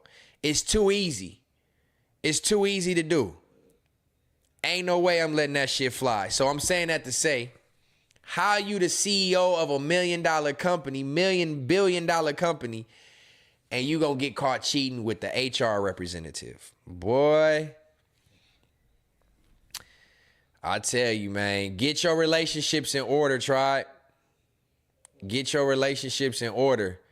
Don't let no work husband step in and fuck with your bitch. All right, so what we gonna do now? I'm gonna kick it with y'all for a little bit longer too. I'm not jumping off of here just yet, but I am about to move into. We don't need to talk about that. We don't need to talk about that.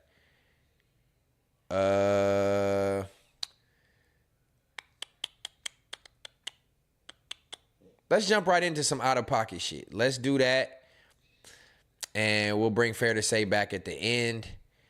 Let's get into out-of-pocket, man. Oh my God, bro. Oh, hell no, man. What the fuck, man? Get your ass on, boy. Get your goddamn. We gonna stay right in this same little pocket just because I got topics that match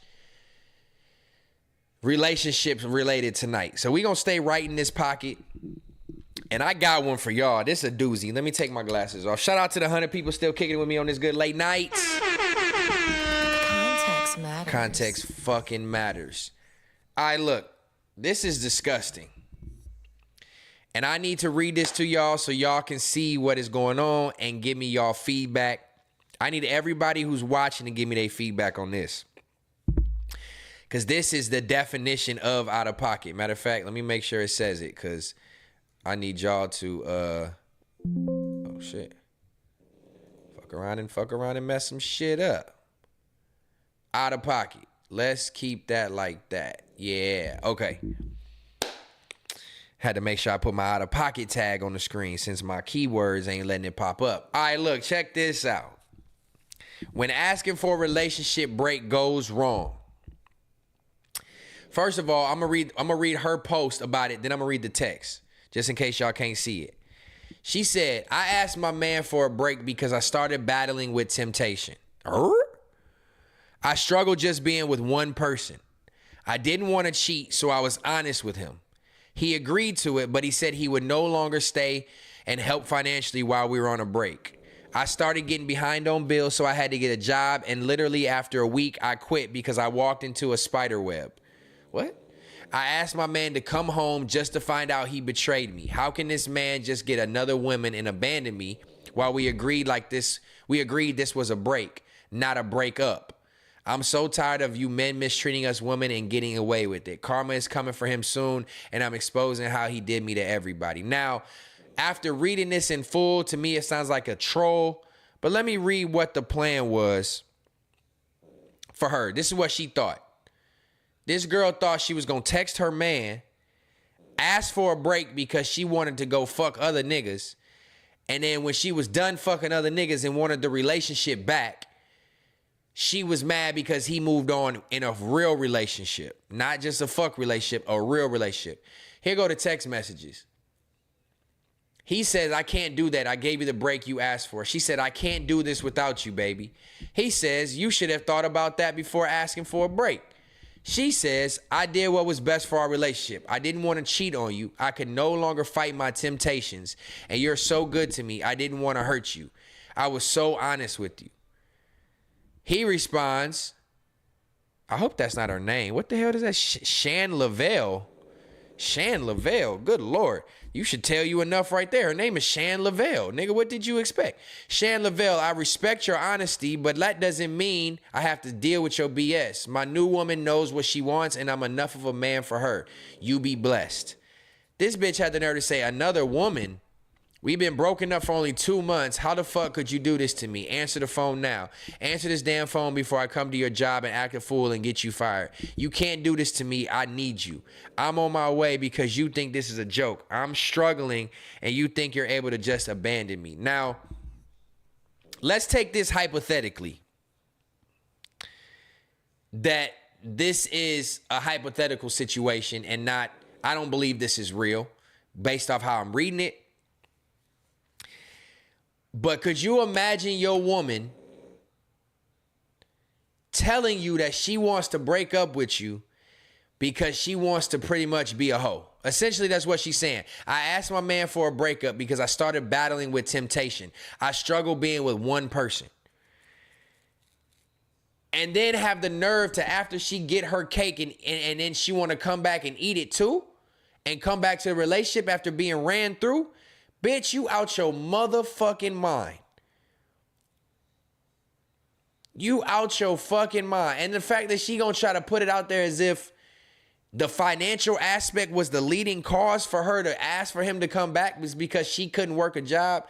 See, this is why I would hate to be on the dating scene. I'm not even gonna lie to y'all. Because if this is what people have to deal with and worry about, I'm so glad I don't have to worry about infidelity. That shit is crazy to me that there's relationships out there where women are advocates for like sneaking and texting people and like being adamant that they don't know how to settle down or can't settle down. This shit is crazy. A woman asking for a break to go have sex? Burn it all down. Burn it all down. Somebody said, bro, that shit fake. All right, we gonna move on then, because that shit low-key got my blood boiling. Ain't no motherfucking way that I would ever think about taking my girl back or ex-girl back after she tell me she's breaking up with me to go sleep around. She didn't say I wanted a break to get myself together or see if we're meant to be, if we come back together, or I need to just be alone for a little bit. This bitch had the nerve to say, I want a break because I can't resist temptation? Nah, you gotta go. You gotta go and never come back. The same situation where it's like, okay, let me ask y'all this to summarize. Excuse me.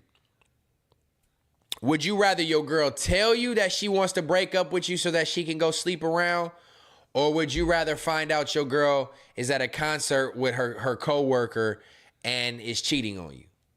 Ooh, that's a cold situation. You want to find out your girl to be honest with you and tell you that she want to break so that she can go fuck on other niggas. Or your girl love on you when she's at home and cheat on you behind your back with a coworker. Joe Spoon says at least she was honest. So you trying to say you'd rather your girl that you've been with tell you that she wants to go be a hoe. And obviously that's pretty much saying that you're not satisfying her sexually, that she wants to go get dick elsewhere. And then your girl cheat on you emotionally. I guess you're right. If I had to pick,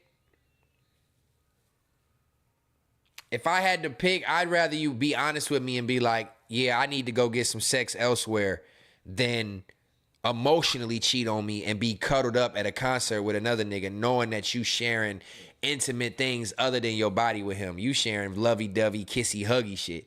I don't think I could tolerate that. Charles Oakley said, I'd rather she tells me. Joe Spoon says, don't let me catch you. I may not be able to control my emotions. Hey, what they call that? A crime of passion or something like that, where you commit a crime based off of like you walking on your girl cheating on you. Yeah, and you off that nigga or you do something to her. That's a crime of passion. Don't let me catch you. I may not be able to control my emotions. I feel you. I ain't even gonna lie. I feel that. Be honest, lying can get you fucked up. Yep. All right, so I guess y'all right.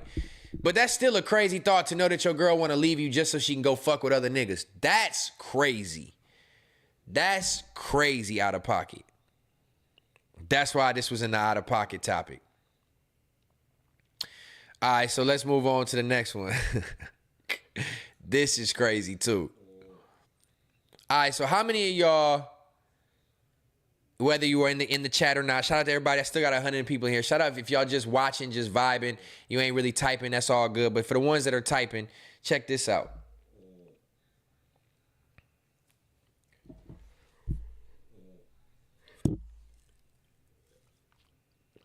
Man who swiped right 2 million times on Tinder lands his first date after 5 years. Man who swiped right 2 million times on Tinder lands his first date after 5 years. A man named Hayden has gone viral for swiping right more than 2 million times on Tinder over 5 years, yet securing only one date. His Tinder stats show over 2 million right swipes, 2,000 matches. That's already a terrible percentage. That's a less than a 1% match percentage. You must be out of pocket, my boy. 2,000 matches and 1,200 conversations. Damn. Oh, fuck, I keep yawning. I ain't even that tired.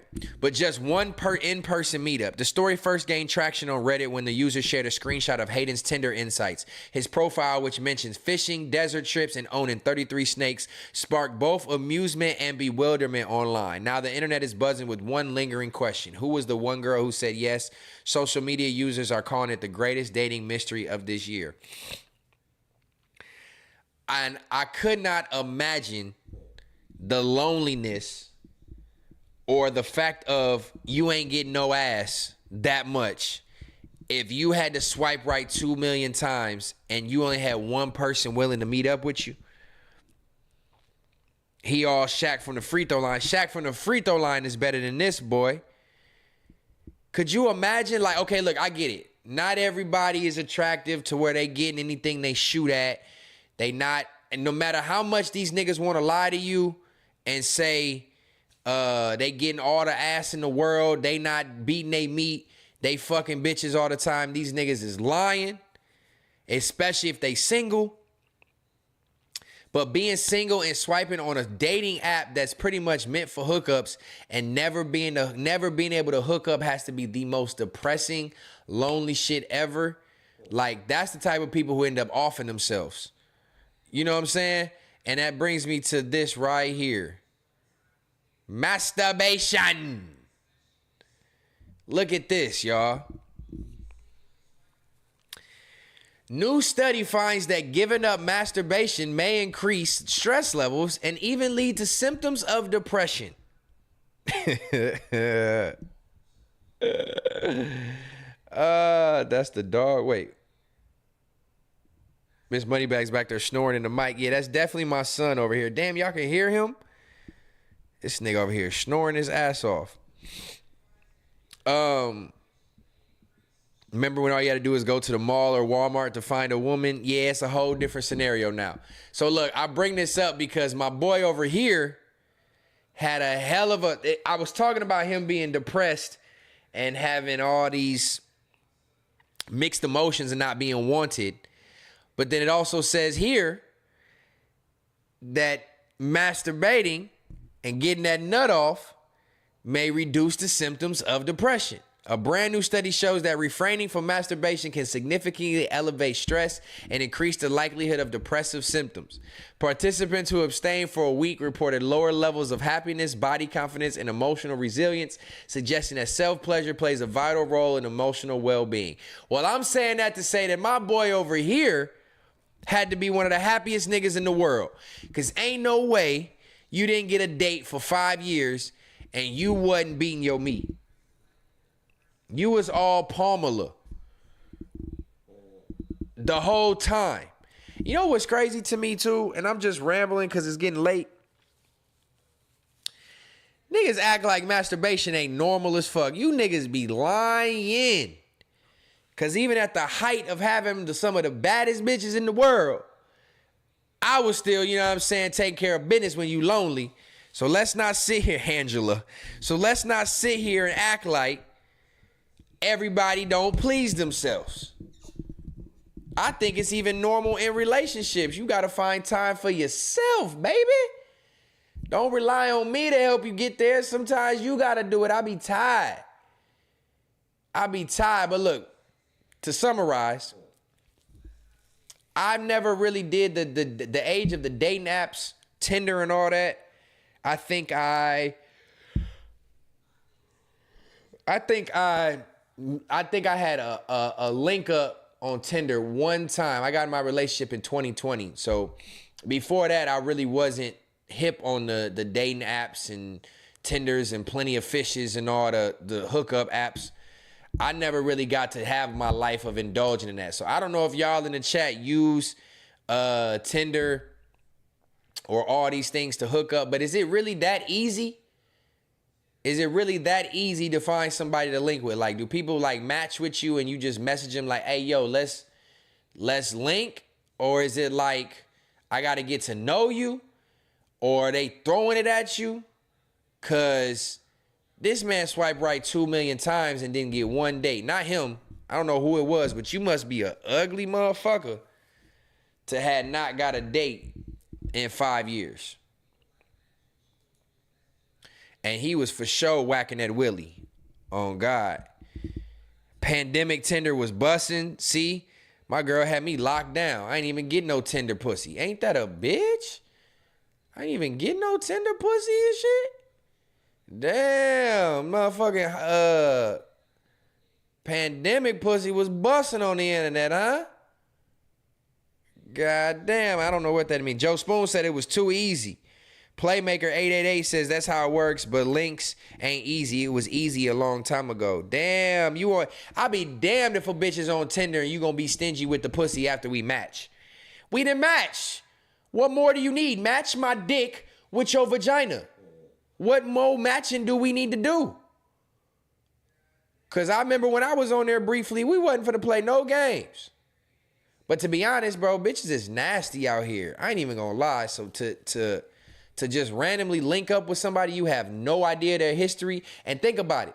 If you on Tinder and you match with this girl and you trying to tenderize them cheeks, how many other niggas did she done let tenderize them cheeks? She a young tenderoni.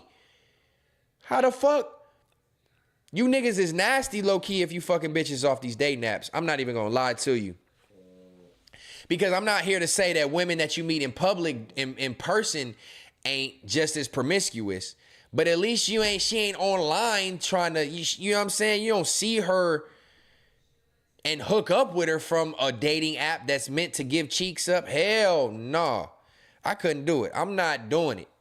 All my single fellas out here, please make sure, look, 7, you nasty. Talking about tagged and black. I know I done heard of black, so I know you be on them dating apps getting real tenderized, 7. You better chill. You better chill. Thug guy said, Thug guy, what's up, man? I ain't seen you coming in a minute. I have a homie who was getting mad pussy. He had the free one he never paid. Man, see? I would be too worried about these bitches being nasty. I get it, condoms and all that. But if I can hook up with you, I'm not saying that I'm the same as every nigga, and I would like to feel that, like, if she link up with me, I would be like a special case. But I couldn't imagine thinking that you the only nigga that done got these cheeks off this app. Niggas be so quick to criticize and say somebody a hoe, but you literally are fucking a hoe. I don't know. Make it make sense to me, bro. Make it make sense to me, because y'all criticizing women for being hoes, but you on Tinder trying to get in that hoe cheeks. Rock with me said Buka Buka gay. Kilo, I just spit my drink out. Bebo, what the hell is Bebo?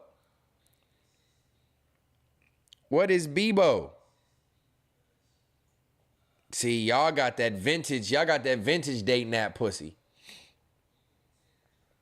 Y'all got that vintage dating app pussy. I couldn't do it. All right, well, shit, let's stay in out of pocket. I think I got one more out of pocket. I think I had one more. Let's see. Yeah, let's stay in out of pocket then. Let's bring that right there. You know what I'm saying? Let's bring this right here. Let's stay in out of pocket, man. Let's stay right here. Because this is a little different from relationship talk, but it's okay. It's a cool little segue for now. What is it with... Okay, I could never see myself like... I get it, right? We all got problems with our loved ones, with our family members, and have our disputes back and forth with our family members. But never in my life could I imagine getting on the internet and going off on my mom. Never in a million years could I imagine, no matter what's going on. Look, the first comment says, here, I just wish my mom wasn't dead. And this woman, bad baby, does this and says this to her and about her mom online. These kids, bro, don't have no morals, no proper upbringing, just disrespectful as fuck. She talking about her mom like she's like a op. Listen to this. You don't like me, you hate me, you only gave birth to me so Ira would stay with you, and he left your ass anyways, and you took it out on me for the last 22 years of my life. Well, guess what? That little $1 million house you live in that you love so much, that's in my name. Those little cars you drive, yeah, guess who paid for those? That Bentley and that AMG, guess who paid for those? Them little puppies you lay up with every night, guess who paid for those? Those are mine. I was nice to you for too long. You lived in my $6 million paid off home, didn't pay one bill, was getting paid $20K a month. That was pocket money. You didn't have no bills to pay. Your car's paid off. You didn't have not one fucking bill to pay. You get on the internet and you lie about people. You make jokes about substance use and all the casino, all type of shit. Bitch, you are so fucking miserable. You don't even understand. You could be living the life. I'll give you so much money. You don't like me, you hate me, you only gave birth to me so Ira would stay with you, and he left your ass anyways, and you took it out on me for the last 22 years of my life. This is crazy as hell to me, bro. I know she got crazy. That's true. That's true. Hey, Playmaker, you got a point. I think I just look at it like she did go on Dr. Phil. She got famous talking to her mom crazy. So you right. You 100% right. I guess this is not too far-fetched. I guess I'm just looking at her like she's an adult now and she's made something for herself financially. I don't know really what her career is. Oh, yeah, she's rapping. But she done made something for herself, and you still stoop low enough to go on and disrespect the woman who gave birth to you at 22 years old. Granted, I don't know what her mom did. She said something about her mom went online and talk about substance abuse and speak up against her. But to get on there, for one, to talk to your mom and about your mom like this in general is crazy. Now, I know everybody goes through what they go through, and so not every mom is a great mom. But you got this much influence for you to go on here and do this to your mom, and you got people that don't even have their mom. You know what I'm saying? You got somebody else in the comments saying, hey, man, it's summer right now. No one ain't trying to absorb this type of energy. You got people saying, damn, she's still beefing with her mom Dukes. Imagine giving birth to your enemy or your enemy giving birth to you. Either way, peace be still. Wish them love and peace. Bro, that's your mom. She could have deleted you a long time ago. Have some respect. See, this right here is like,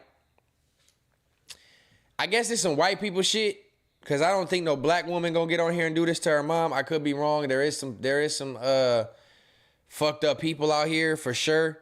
But it's just like, how do you stoop that low and make that public information? See, people are too addicted to clout and attention and views and responses. And people, there's so many people on this internet that live for the reaction of others.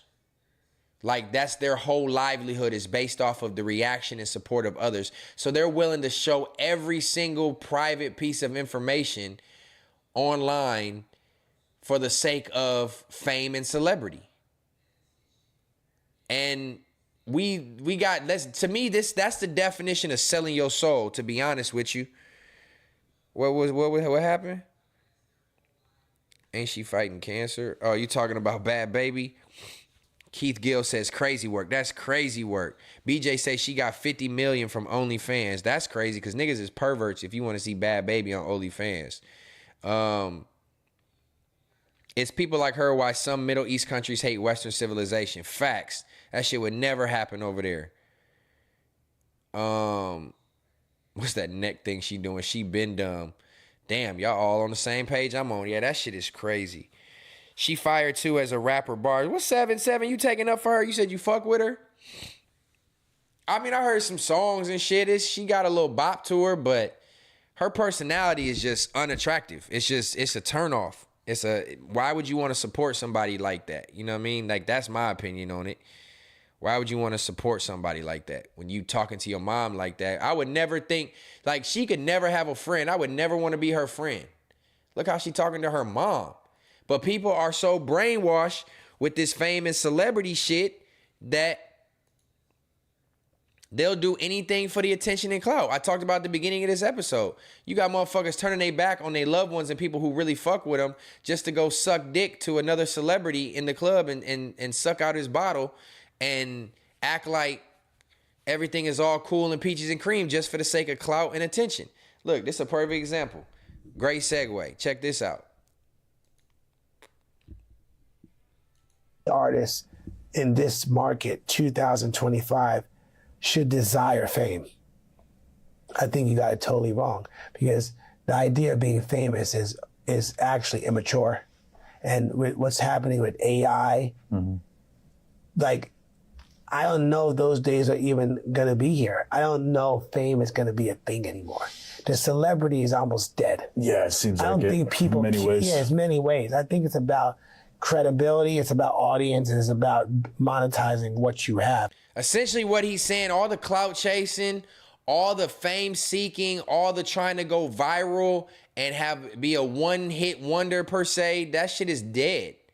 That shit is dead now. Nobody cares no more. You got too many people faking shit just to go viral. You got everybody just wants to be famous, bro. Fame is the devil, dog. At this point, like, people have no idea what they getting themselves into when you want to have spotlight on you and your every move is recorded, criticized, judged.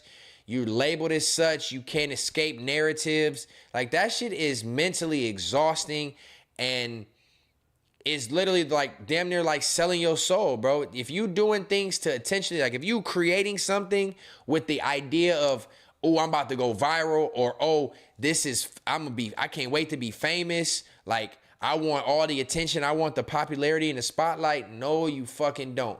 Because every single person who gets it, at some point in their life, they fucking hate it and wish they didn't have it. Look at Justin Bieber. Not saying that he wanted the fame per se. He just wanted to be he was a talented kid. But look at Britney Spears. Look at these people who lose their mind because of the shit that they got to deal with by being famous. And then we give the wrong people fame, like Bad Baby. You know what I'm saying? Like, we give the wrong people fame to the point where they lose their fucking mind. And what it does is it makes other people less educated feel like that they want to be famous. Oh, look, she got 50 million to get naked. This person got all these chains. This person flexing this car. I want to be famous too. Essentially, that's a dead end road for most people these days. I don't think. Well, it's not a centralized location where everybody's going to watch one movie, one superstar on MTV or radio. Imagine when the Beatles played on the Ed Sullivan Show. Yeah, it was like, 70 million people watching the Beatles. Yeah. I want to hold your hand. The Ed Sullivan Show. That doesn't happen or, anymore. A major superstar like Mariah Carey performing on the American Music Awards. Yeah. Fantasy. I don't think any artist in this market, fantasy, and everybody's watching the same show. Now, nobody's watching. More people are watching Kai Cenat on Twitch. Right. That's another thing too, man. I think it's much harder in this day and age to garnish the type of attention that it takes to be a celebrity or be famous. People's attention span is so fucking short now. This post said, the caption said, there might be a lot of truth. A lot of people don't want to accept that celebrity artists over. The truth is what it is. What it means to be an artist has changed so much over the last decade. Now many say music has become background noise now. This is clearly seen on TikTok. And I think that's real. The music industry has taken such a big hit, and the fame of music and being famous in music is fucking dead. You know what I'm saying? Like, especially this day and age. If you're not already an established musician, it's literally a needle in a haystack for a celebrity now to get a hit, a rapper or a musician now to get a hit record and take that and let that blow them up and make them this huge international star forever. That shit don't happen no more. You know what I'm saying? Like, look what Joe Budden said. Look what Joe Budden said in this post. We're going to stay right here in this same little realm. Joe Budden says the life expectancy of an artist is shorter than it's ever been. It's a whole lot of artists in waves that were piping hot that are absolutely over with. Life expectancy of an artist is shorter than it's ever been while earning more money than ever before. Just interesting when you look at the landscape. There's nobody with no stay power. Because everybody that's trying to become a musician, the younger generation, are doing it for the sake of monetary gain. They're not doing it because it's the love or it's the passion or it's the creativity. Now these young people, literally all they want to do is be popping. All they want to do is be garnish attention and garnish fame. And yeah, you want some money with it, of course, but they willing to do anything for this money. This leads me right into this next one. All these people are saying this shit that make complete sense. Where'd it go? Doechii said the same thing. Doechii says this generation has no superstars during an interview with Vogue. This is regarding the generation, regarding today's music landscape. Doechii says the industry hasn't had enough time to truly develop this generation's icons. We don't really have a superstar of this generation just yet because there hasn't been enough time. When I look at pop culture right now, I'm just trying to figure out, okay, what does Doechii superstar look like? What does it take to make that? And I have no clue. Let me tell you why that shit is not possible no more. No matter how big and talented these artists are that come out, it's virtually impossible to become the next superstar musician because there's too many people doing it. It's so watered down now that anybody who has a talent is not gonna garnish the same eyes like that first dude was saying. When these artists back in the day went on a platform, they garnished so many views, so much attention. Now with the internet and with people's attention spans, they're not tuned into the same shit. They're not building the same momentum behind these artists and giving them everything because there's so many artists. Nowadays, when an artist drops an album, niggas want the new album from them a month from now. You know what I'm saying? We're like the attention span of like, it's like 20 seconds, bro. You got 5 seconds to catch people's attention nowadays. And most people don't stay. I don't see stan culture anymore. I don't see people who are like cult following of any new artist that's coming out.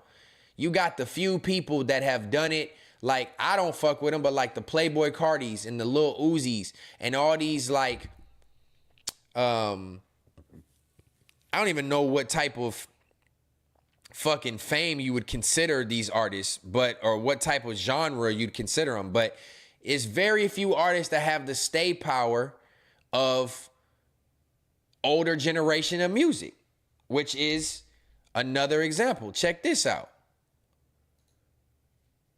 This is what music is about now. Carlos Miller said it perfect. I'm bringing up all these statements from people touching on this same topic because it's being echoed in multiple different ways. Carlos Miller speaks on the current state of rap. Rap ain't been shit since all these niggas turned into fashionistas. That's all it's about, tribe. That's all hip hop is turned into. What you got on, how weird and crazy you can look, how much you spent on your outfit, what piece of jewelry you wearing, how weird and out of the box you can look and be. That's all rap is now. How alternative you can be. Everything is melodic, auto-tune bullshit. I don't know if I'm just an old nigga. I don't feel like when I was younger, when I was in my young 20s and older people my age were talking about hip hop saying it's whack or trash, I don't think it was the same level it is right now.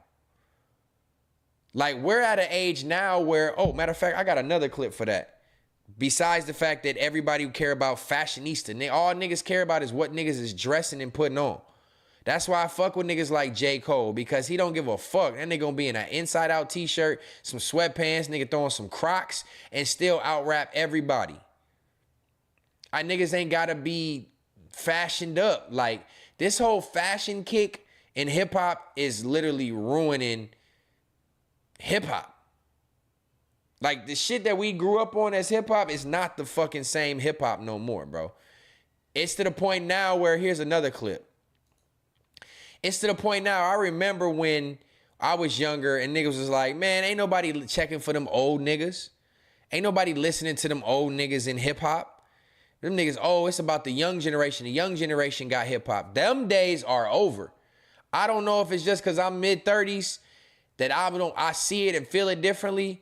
But all this auto-tune, harmonizing, humming ass music, where I just listened to, what album was that? I just listened to the Travis Scott Jack Boys album, right? Great production, the beats bop. You got some bops on there as far as like just to turn up to. But nigga, every single artist on there, I didn't even know who they was because everybody sound the same. Like, who is this nigga? Everybody's harmonizing, humming shit in fucking auto-tune, rapping the most generic words, rhyming the most generic words with each other, and not telling no stories, not preaching nothing, not giving no substance. All they talking about is what they got on, how much money they got. That shit is weak as fuck, bro. That shit is killing hip-hop. These young niggas are killing hip-hop.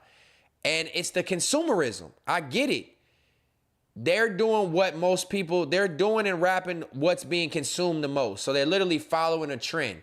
This is like a never-ending cycle. You got the consumers who are consuming the bullshit music, and which is leading to the people who are wanting to make music realizing, oh, in order to get consumed, I have to make bullshit music or consumable, watered down, generic music. And it's this never-ending cycle. Like, when is somebody going to interject this cycle and stop this trend of like niggas just trying to make music to be clout hungry or to get money to go spend money on chrome hearts. Like, I just found out the other day, chrome hearts jeans be $10, $12, $15,000. What the fuck is you niggas doing?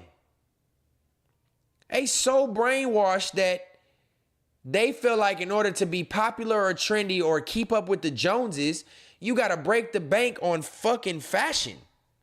Since when did hip hop revolve around nothing but fashion?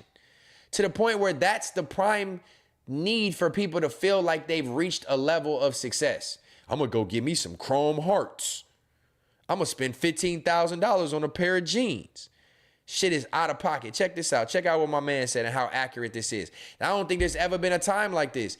Even when I was in my 20s, it was the young niggas that was coming in running shit.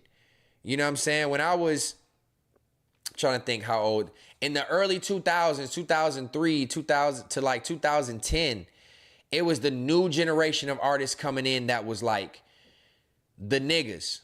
The younger generation was like the niggas. Now in the 2020s, it's the old niggas who still got the sound that people want to consume of value, of quality. Check out what he said. Bumping the new Clips album today, and it made me realize something. We live in a very unique era of hip-hop. For the first time probably in hip-hop history, the old rappers are better than the young rappers, and the old rappers are more successful and popular than the young rappers. And for all y'all that are saying, what are you talking about? I guarantee your favorite rapper is at least 30. Even rappers that you don't think of as being older are older. Ogeezy is in his 30s. Lil Durk is 32. Gunna is 32. Drake, Kendrick, J. Cole, they damn near 40. Like, all the rappers in their 30s and 40s are the top rappers. Larry June is in his mid-30s. Griselda is in their mid-30s. Like, even the new artists that are coming out, the new artists, the new wave of rappers, they're 30 plus. I can't think of no big name rappers right now that are under 30 years old. I think Chief Keef might be the only one, and he's still probably like damn near late 20s at this point. I can't think of any really top rappers that are not at least 30 years old. And I don't think that has ever happened before in the history of hip hop, where the 30 plus to 40-year-old rappers are the ones dominating the game, and the young teen and 20-year-old rappers are the ones that can't catch a break. I was bumping the new Clips album today. That's facts. That's 100% facts. He is not wrong at whatsoever. It's just, I don't know, again, if it's just an old nigga talking right now. Look, somebody said even Playboi Carti 30, Keith 30, Travis Scott over 30 as well. Everybody, and that's not old, age-wise, that's not old. But in the sake of hip-hop, that's why we're saying, he's saying it like this, I'm saying it like this. If you was over 30 trying to rap, I remember when 2 Chainz was first coming out, and it was like he 32 or 33 or something. And when 2 Chainz was first coming out, they like, oh, this old ass nigga, you need to hang it up. You need to stop rapping. Like, you too old to be rapping. Where now, like he said, the top 5 rappers in hip hop are all damn near 40. And I think it's a mentality thing, Tribe. I think it's like one of those things where it's like you have to live through shit to be able to talk about shit. And these young generation, they don't have nothing to live through. Everything is like Sion Baptista just said, too much talking, not enough rapping. Kilo said, I was born in 97. All the rappers, artists I grew up are still doing music at a high level. Drake, Wayne, Dot, Schoolboy Q, Chris Brown, Lil Uzi, etc. Let's see. Young generation want to be punk rock rappers. Joe Spoon said. Future is old. Yup. Perfect example. Somebody said I hate Future, but he old. No struggle, no message, no substance. Joe Spoon hit it right on the head. That's really what it is. Like, and CB, he said only superstars we have is Chris Brown and The Weeknd. They old too. Niggas mid-30s. It takes time to evolve and learn yourself and have stories to talk about and have to live life to build substance.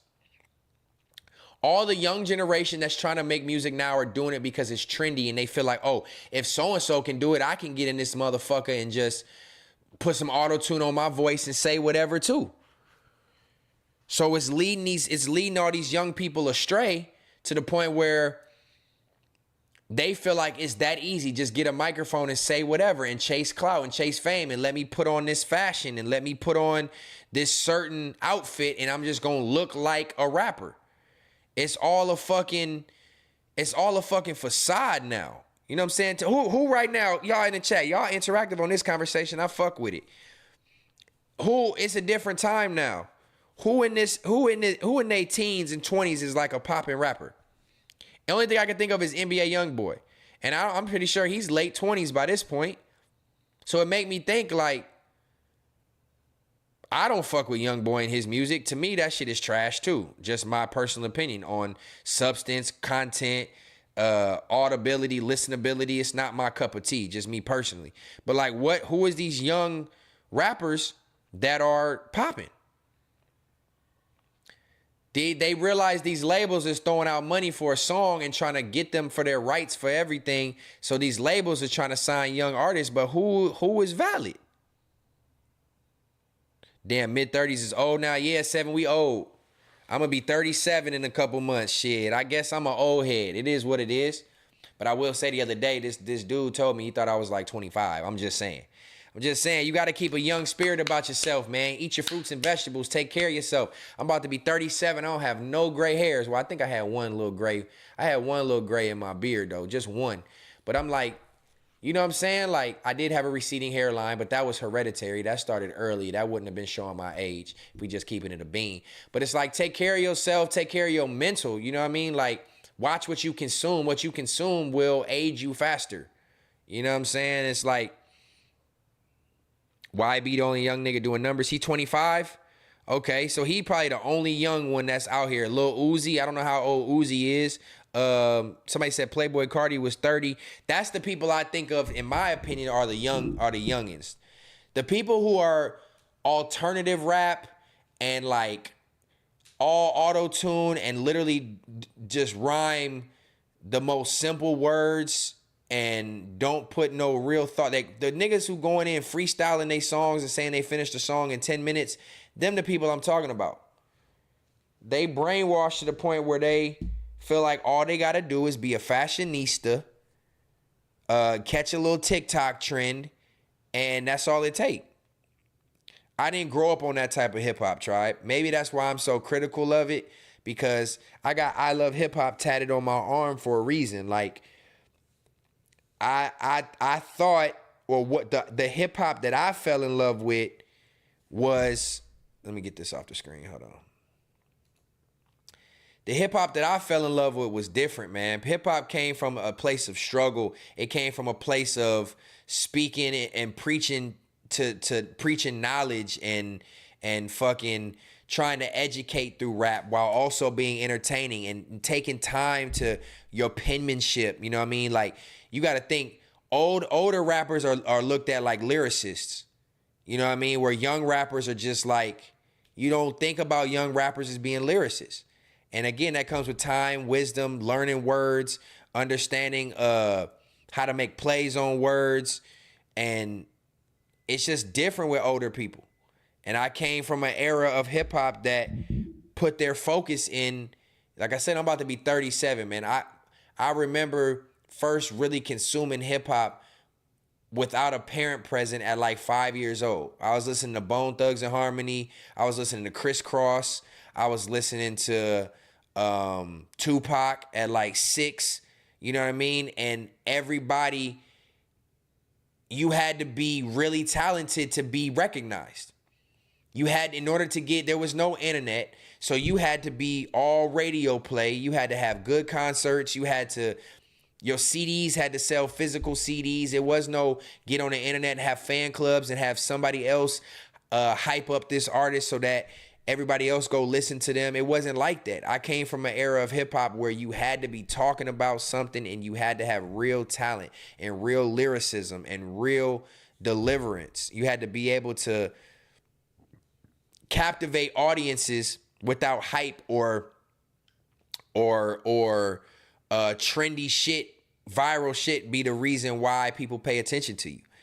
And I think that has misled our youth. You know what I mean? That the fact that they think that going viral is the way to become a successful rapper has misguided the youth. And that's the reason why we're in the day and age now where the old rappers can still be relevant. Clips can be in their 40s and drop an album and still sell 100,000 in the first week. You know what I mean? They got substance that people want to listen to. Old rappers is dropping. I still listen to, bro, I don't listen to none of this new shit. That's why niggas be like, you heard this and heard that? No, I didn't. I still listen to music from the early 2000s, the 10s, you know what I'm saying? The 90s, where music felt good. I was just telling my sister the other day, like, we was listening to something. I'm like, they do not make music like this no more. We will never. That's why music is so bittersweet, nostalgic to me, because it's the music that I grew up on, the era that I was in. It stays. It has stay power. Think about 15, 20 years from now, tribe. You think motherfuckers is really gonna be banging Lil Uzi?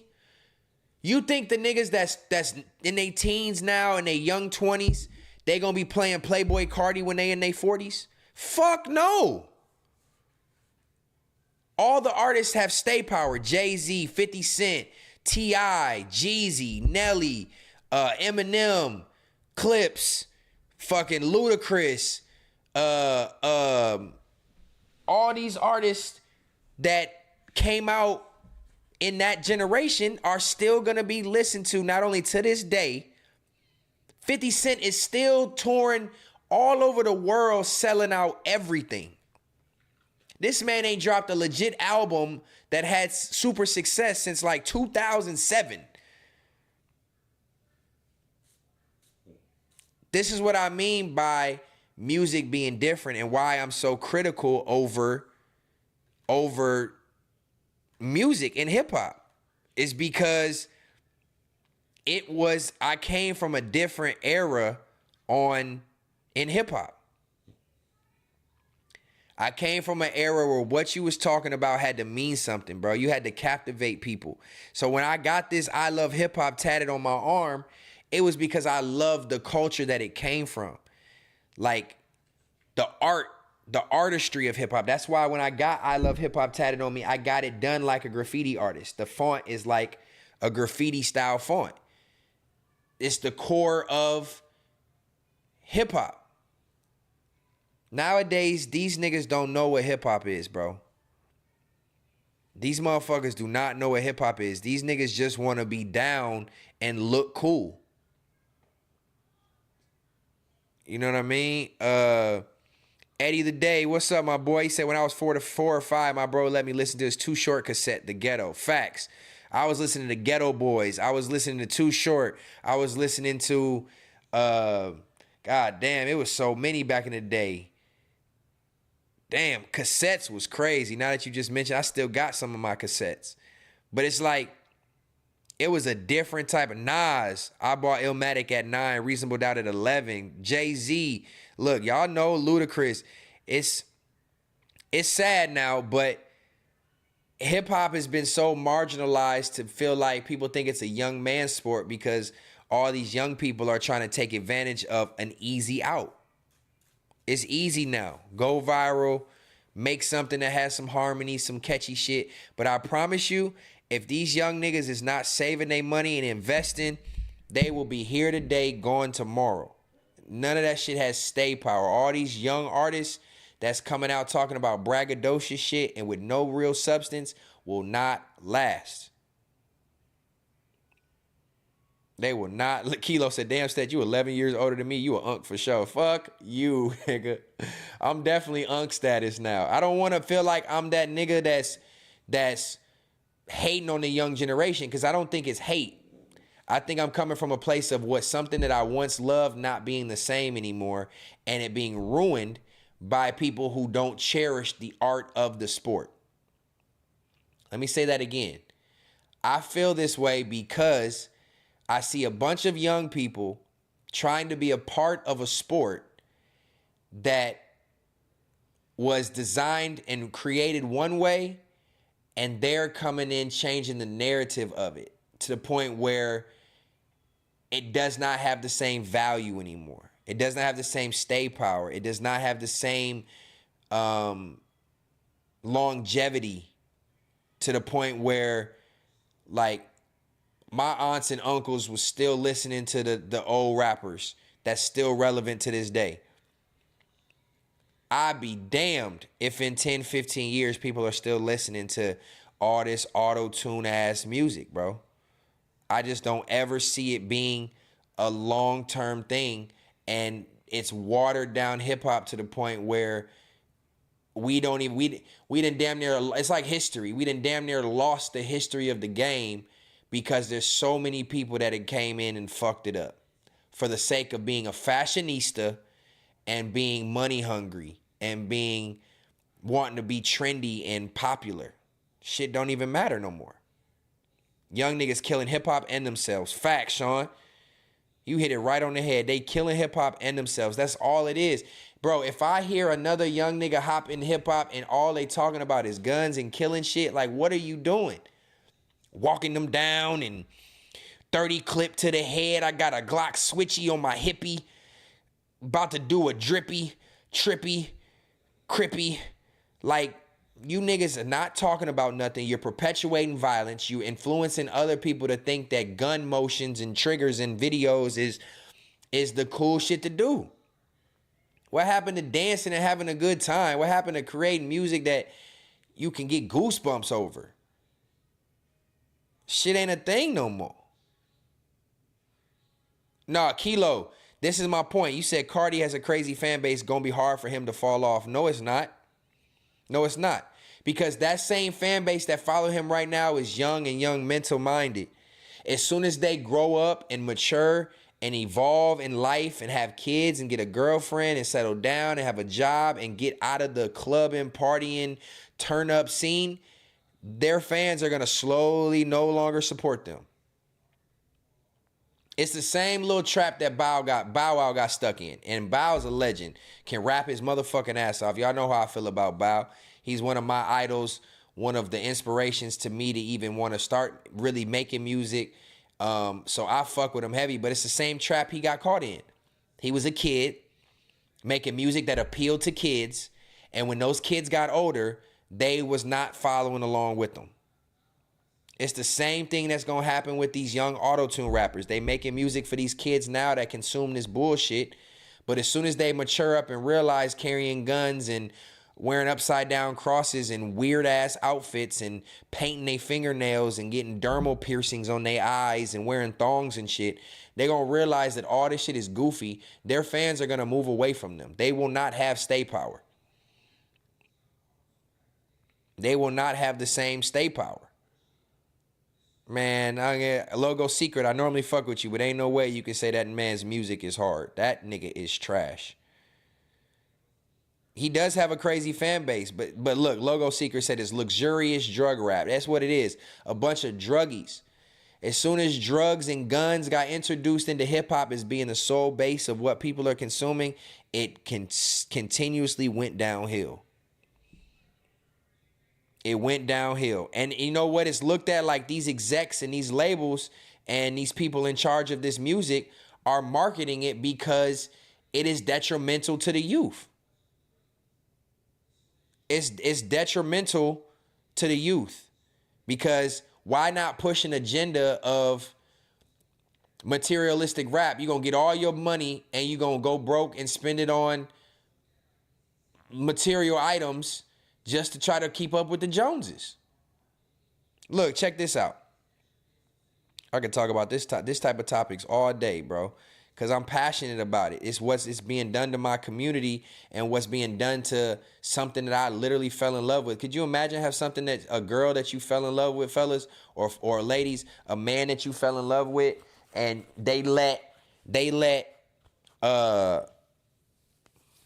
new people come in and change their perceptive of what they are and who they are to where the point to where they slowly start to change and they're no longer the person you fell in love with, all for the simple fact that they started following trends and letting people persuade them to be and act a certain way. It's the same thing. It's the same thing. That's why I'm so passionate about it. Check this out.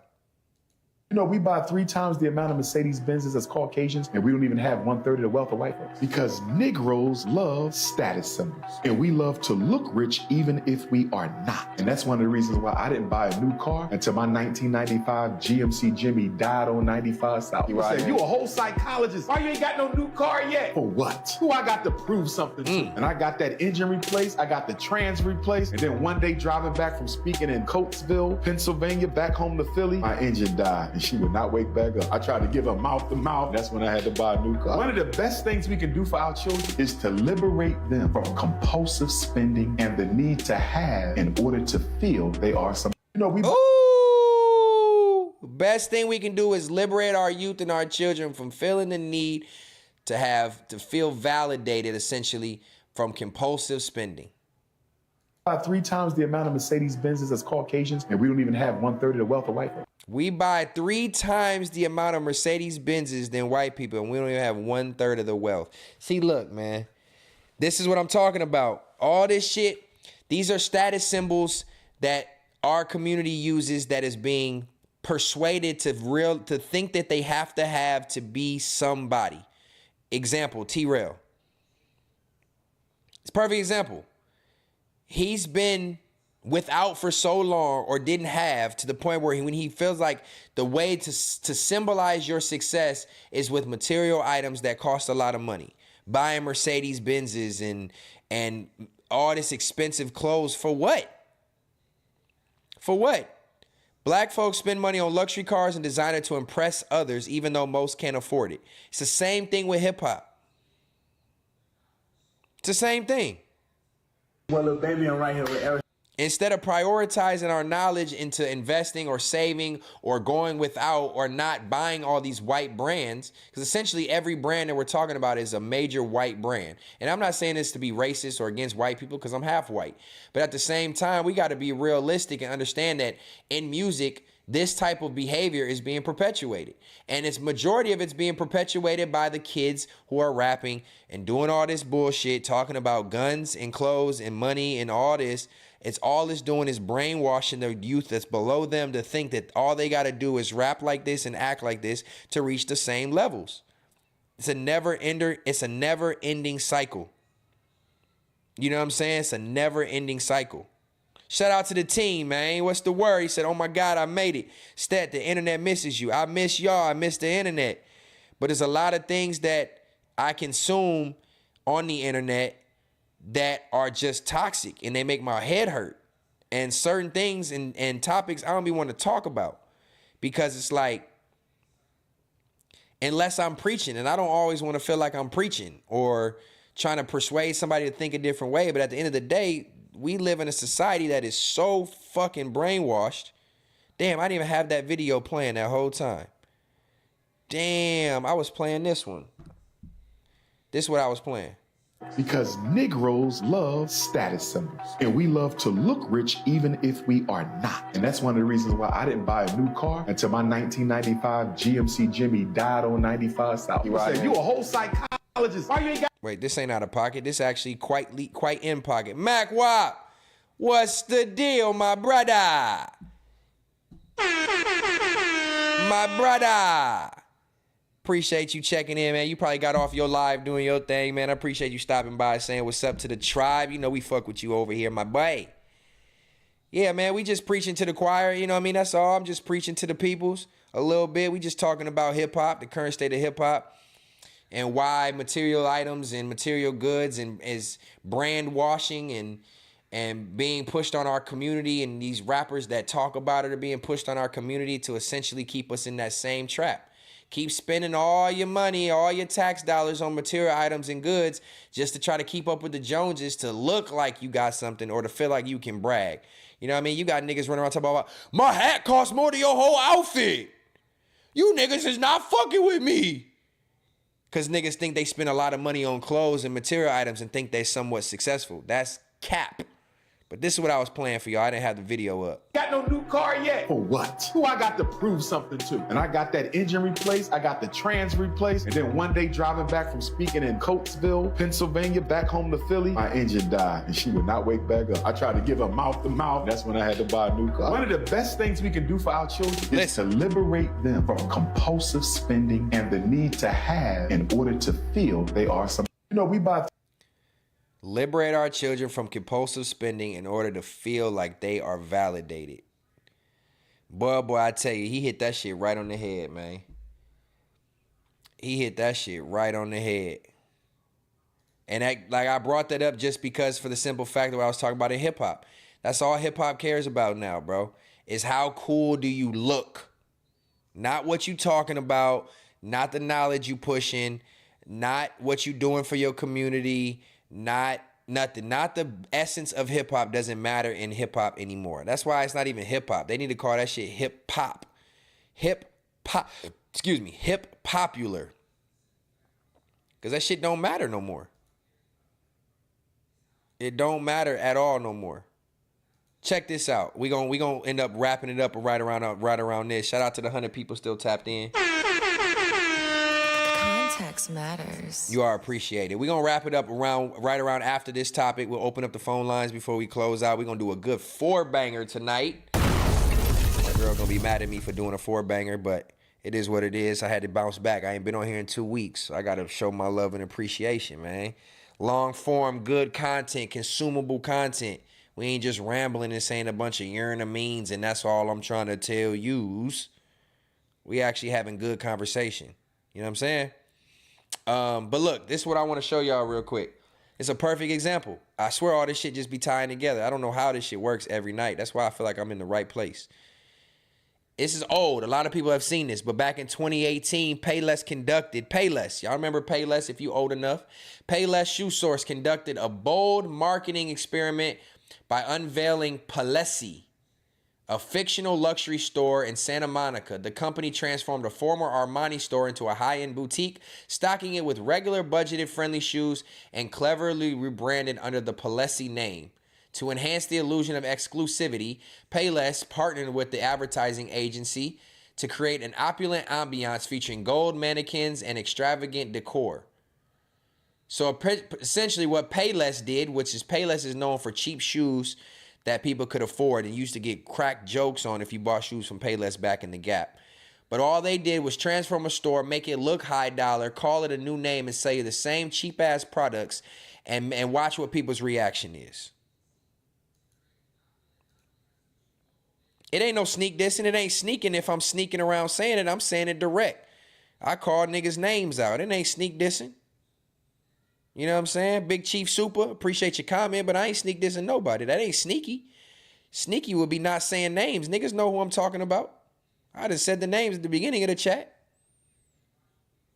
Luxury store. Filled it with avant-garde sculptures and displays. We even hired a full team of sales associates. Then we filled all the shelves with Payless shoes and jacked up our prices as much as 1,800%. And finally, we gave it what you might call a fancier name. Welcome to Palessi. Palessi is just such high quality, high fashion. It's taking your shoe game like up to the next level. It's like very, European, very, upscale. The guests at the Palessi grand opening party had no idea any of these shoes were from Payless. It looks really well made. I love a heel that's kind of chunky because it means you can jump up and down, do some backflips maybe. It's a stunner. It's one of those shoes that you're just going to get compliments on over and over again. Elegant, sophisticated, and versatile. For me to experience this as an Italian designer is amazing. I could definitely wear this to a Met Gala dinner. Just think it's so unique. We'll definitely spend $295 on a pump like this. I would pay $300-400 for these shoes for sure. I'd probably spend about $500 on this. Compliments are great and all, but with these fashionista influencer types open up their wallets for our shoes, we watched from a room backstage as our first customer approached the register. We all celebrated the first sale, but then we witnessed more and more shoes selling. Shoes sold for $250, $400, and even $600. But before any of them left, we let them know the shoes were actually from Payless. What? No way. You've got to be kidding me. Shut up. Are you serious? We built a fake. So I was playing this video. It took me back and made me realize. And it's a perfect example of being brand washed. And this is what's happening in our community. So I'm saying that to say hip hop is perpetuating it. And it's making the black community feel like in order to be validated, they have to have high dollar designer brand names to make them feel like they're important. And we're seeing it with the goofball we talked about earlier today. That shit is not cool. And hip hop is turned into a bunch of fashionistas that think spending $10,000 on jeans and $2,500 on shoes makes you cooler or better than somebody. That shit is ruining hip hop, is ruining our culture. It's making our culture spend more money on material items when we need to be teaching cheapness, saving, like other nationalities do. You think Indian people and Asian people and the Chinese and all these people, they're teaching their family to go buy material items? No. That doesn't signify success.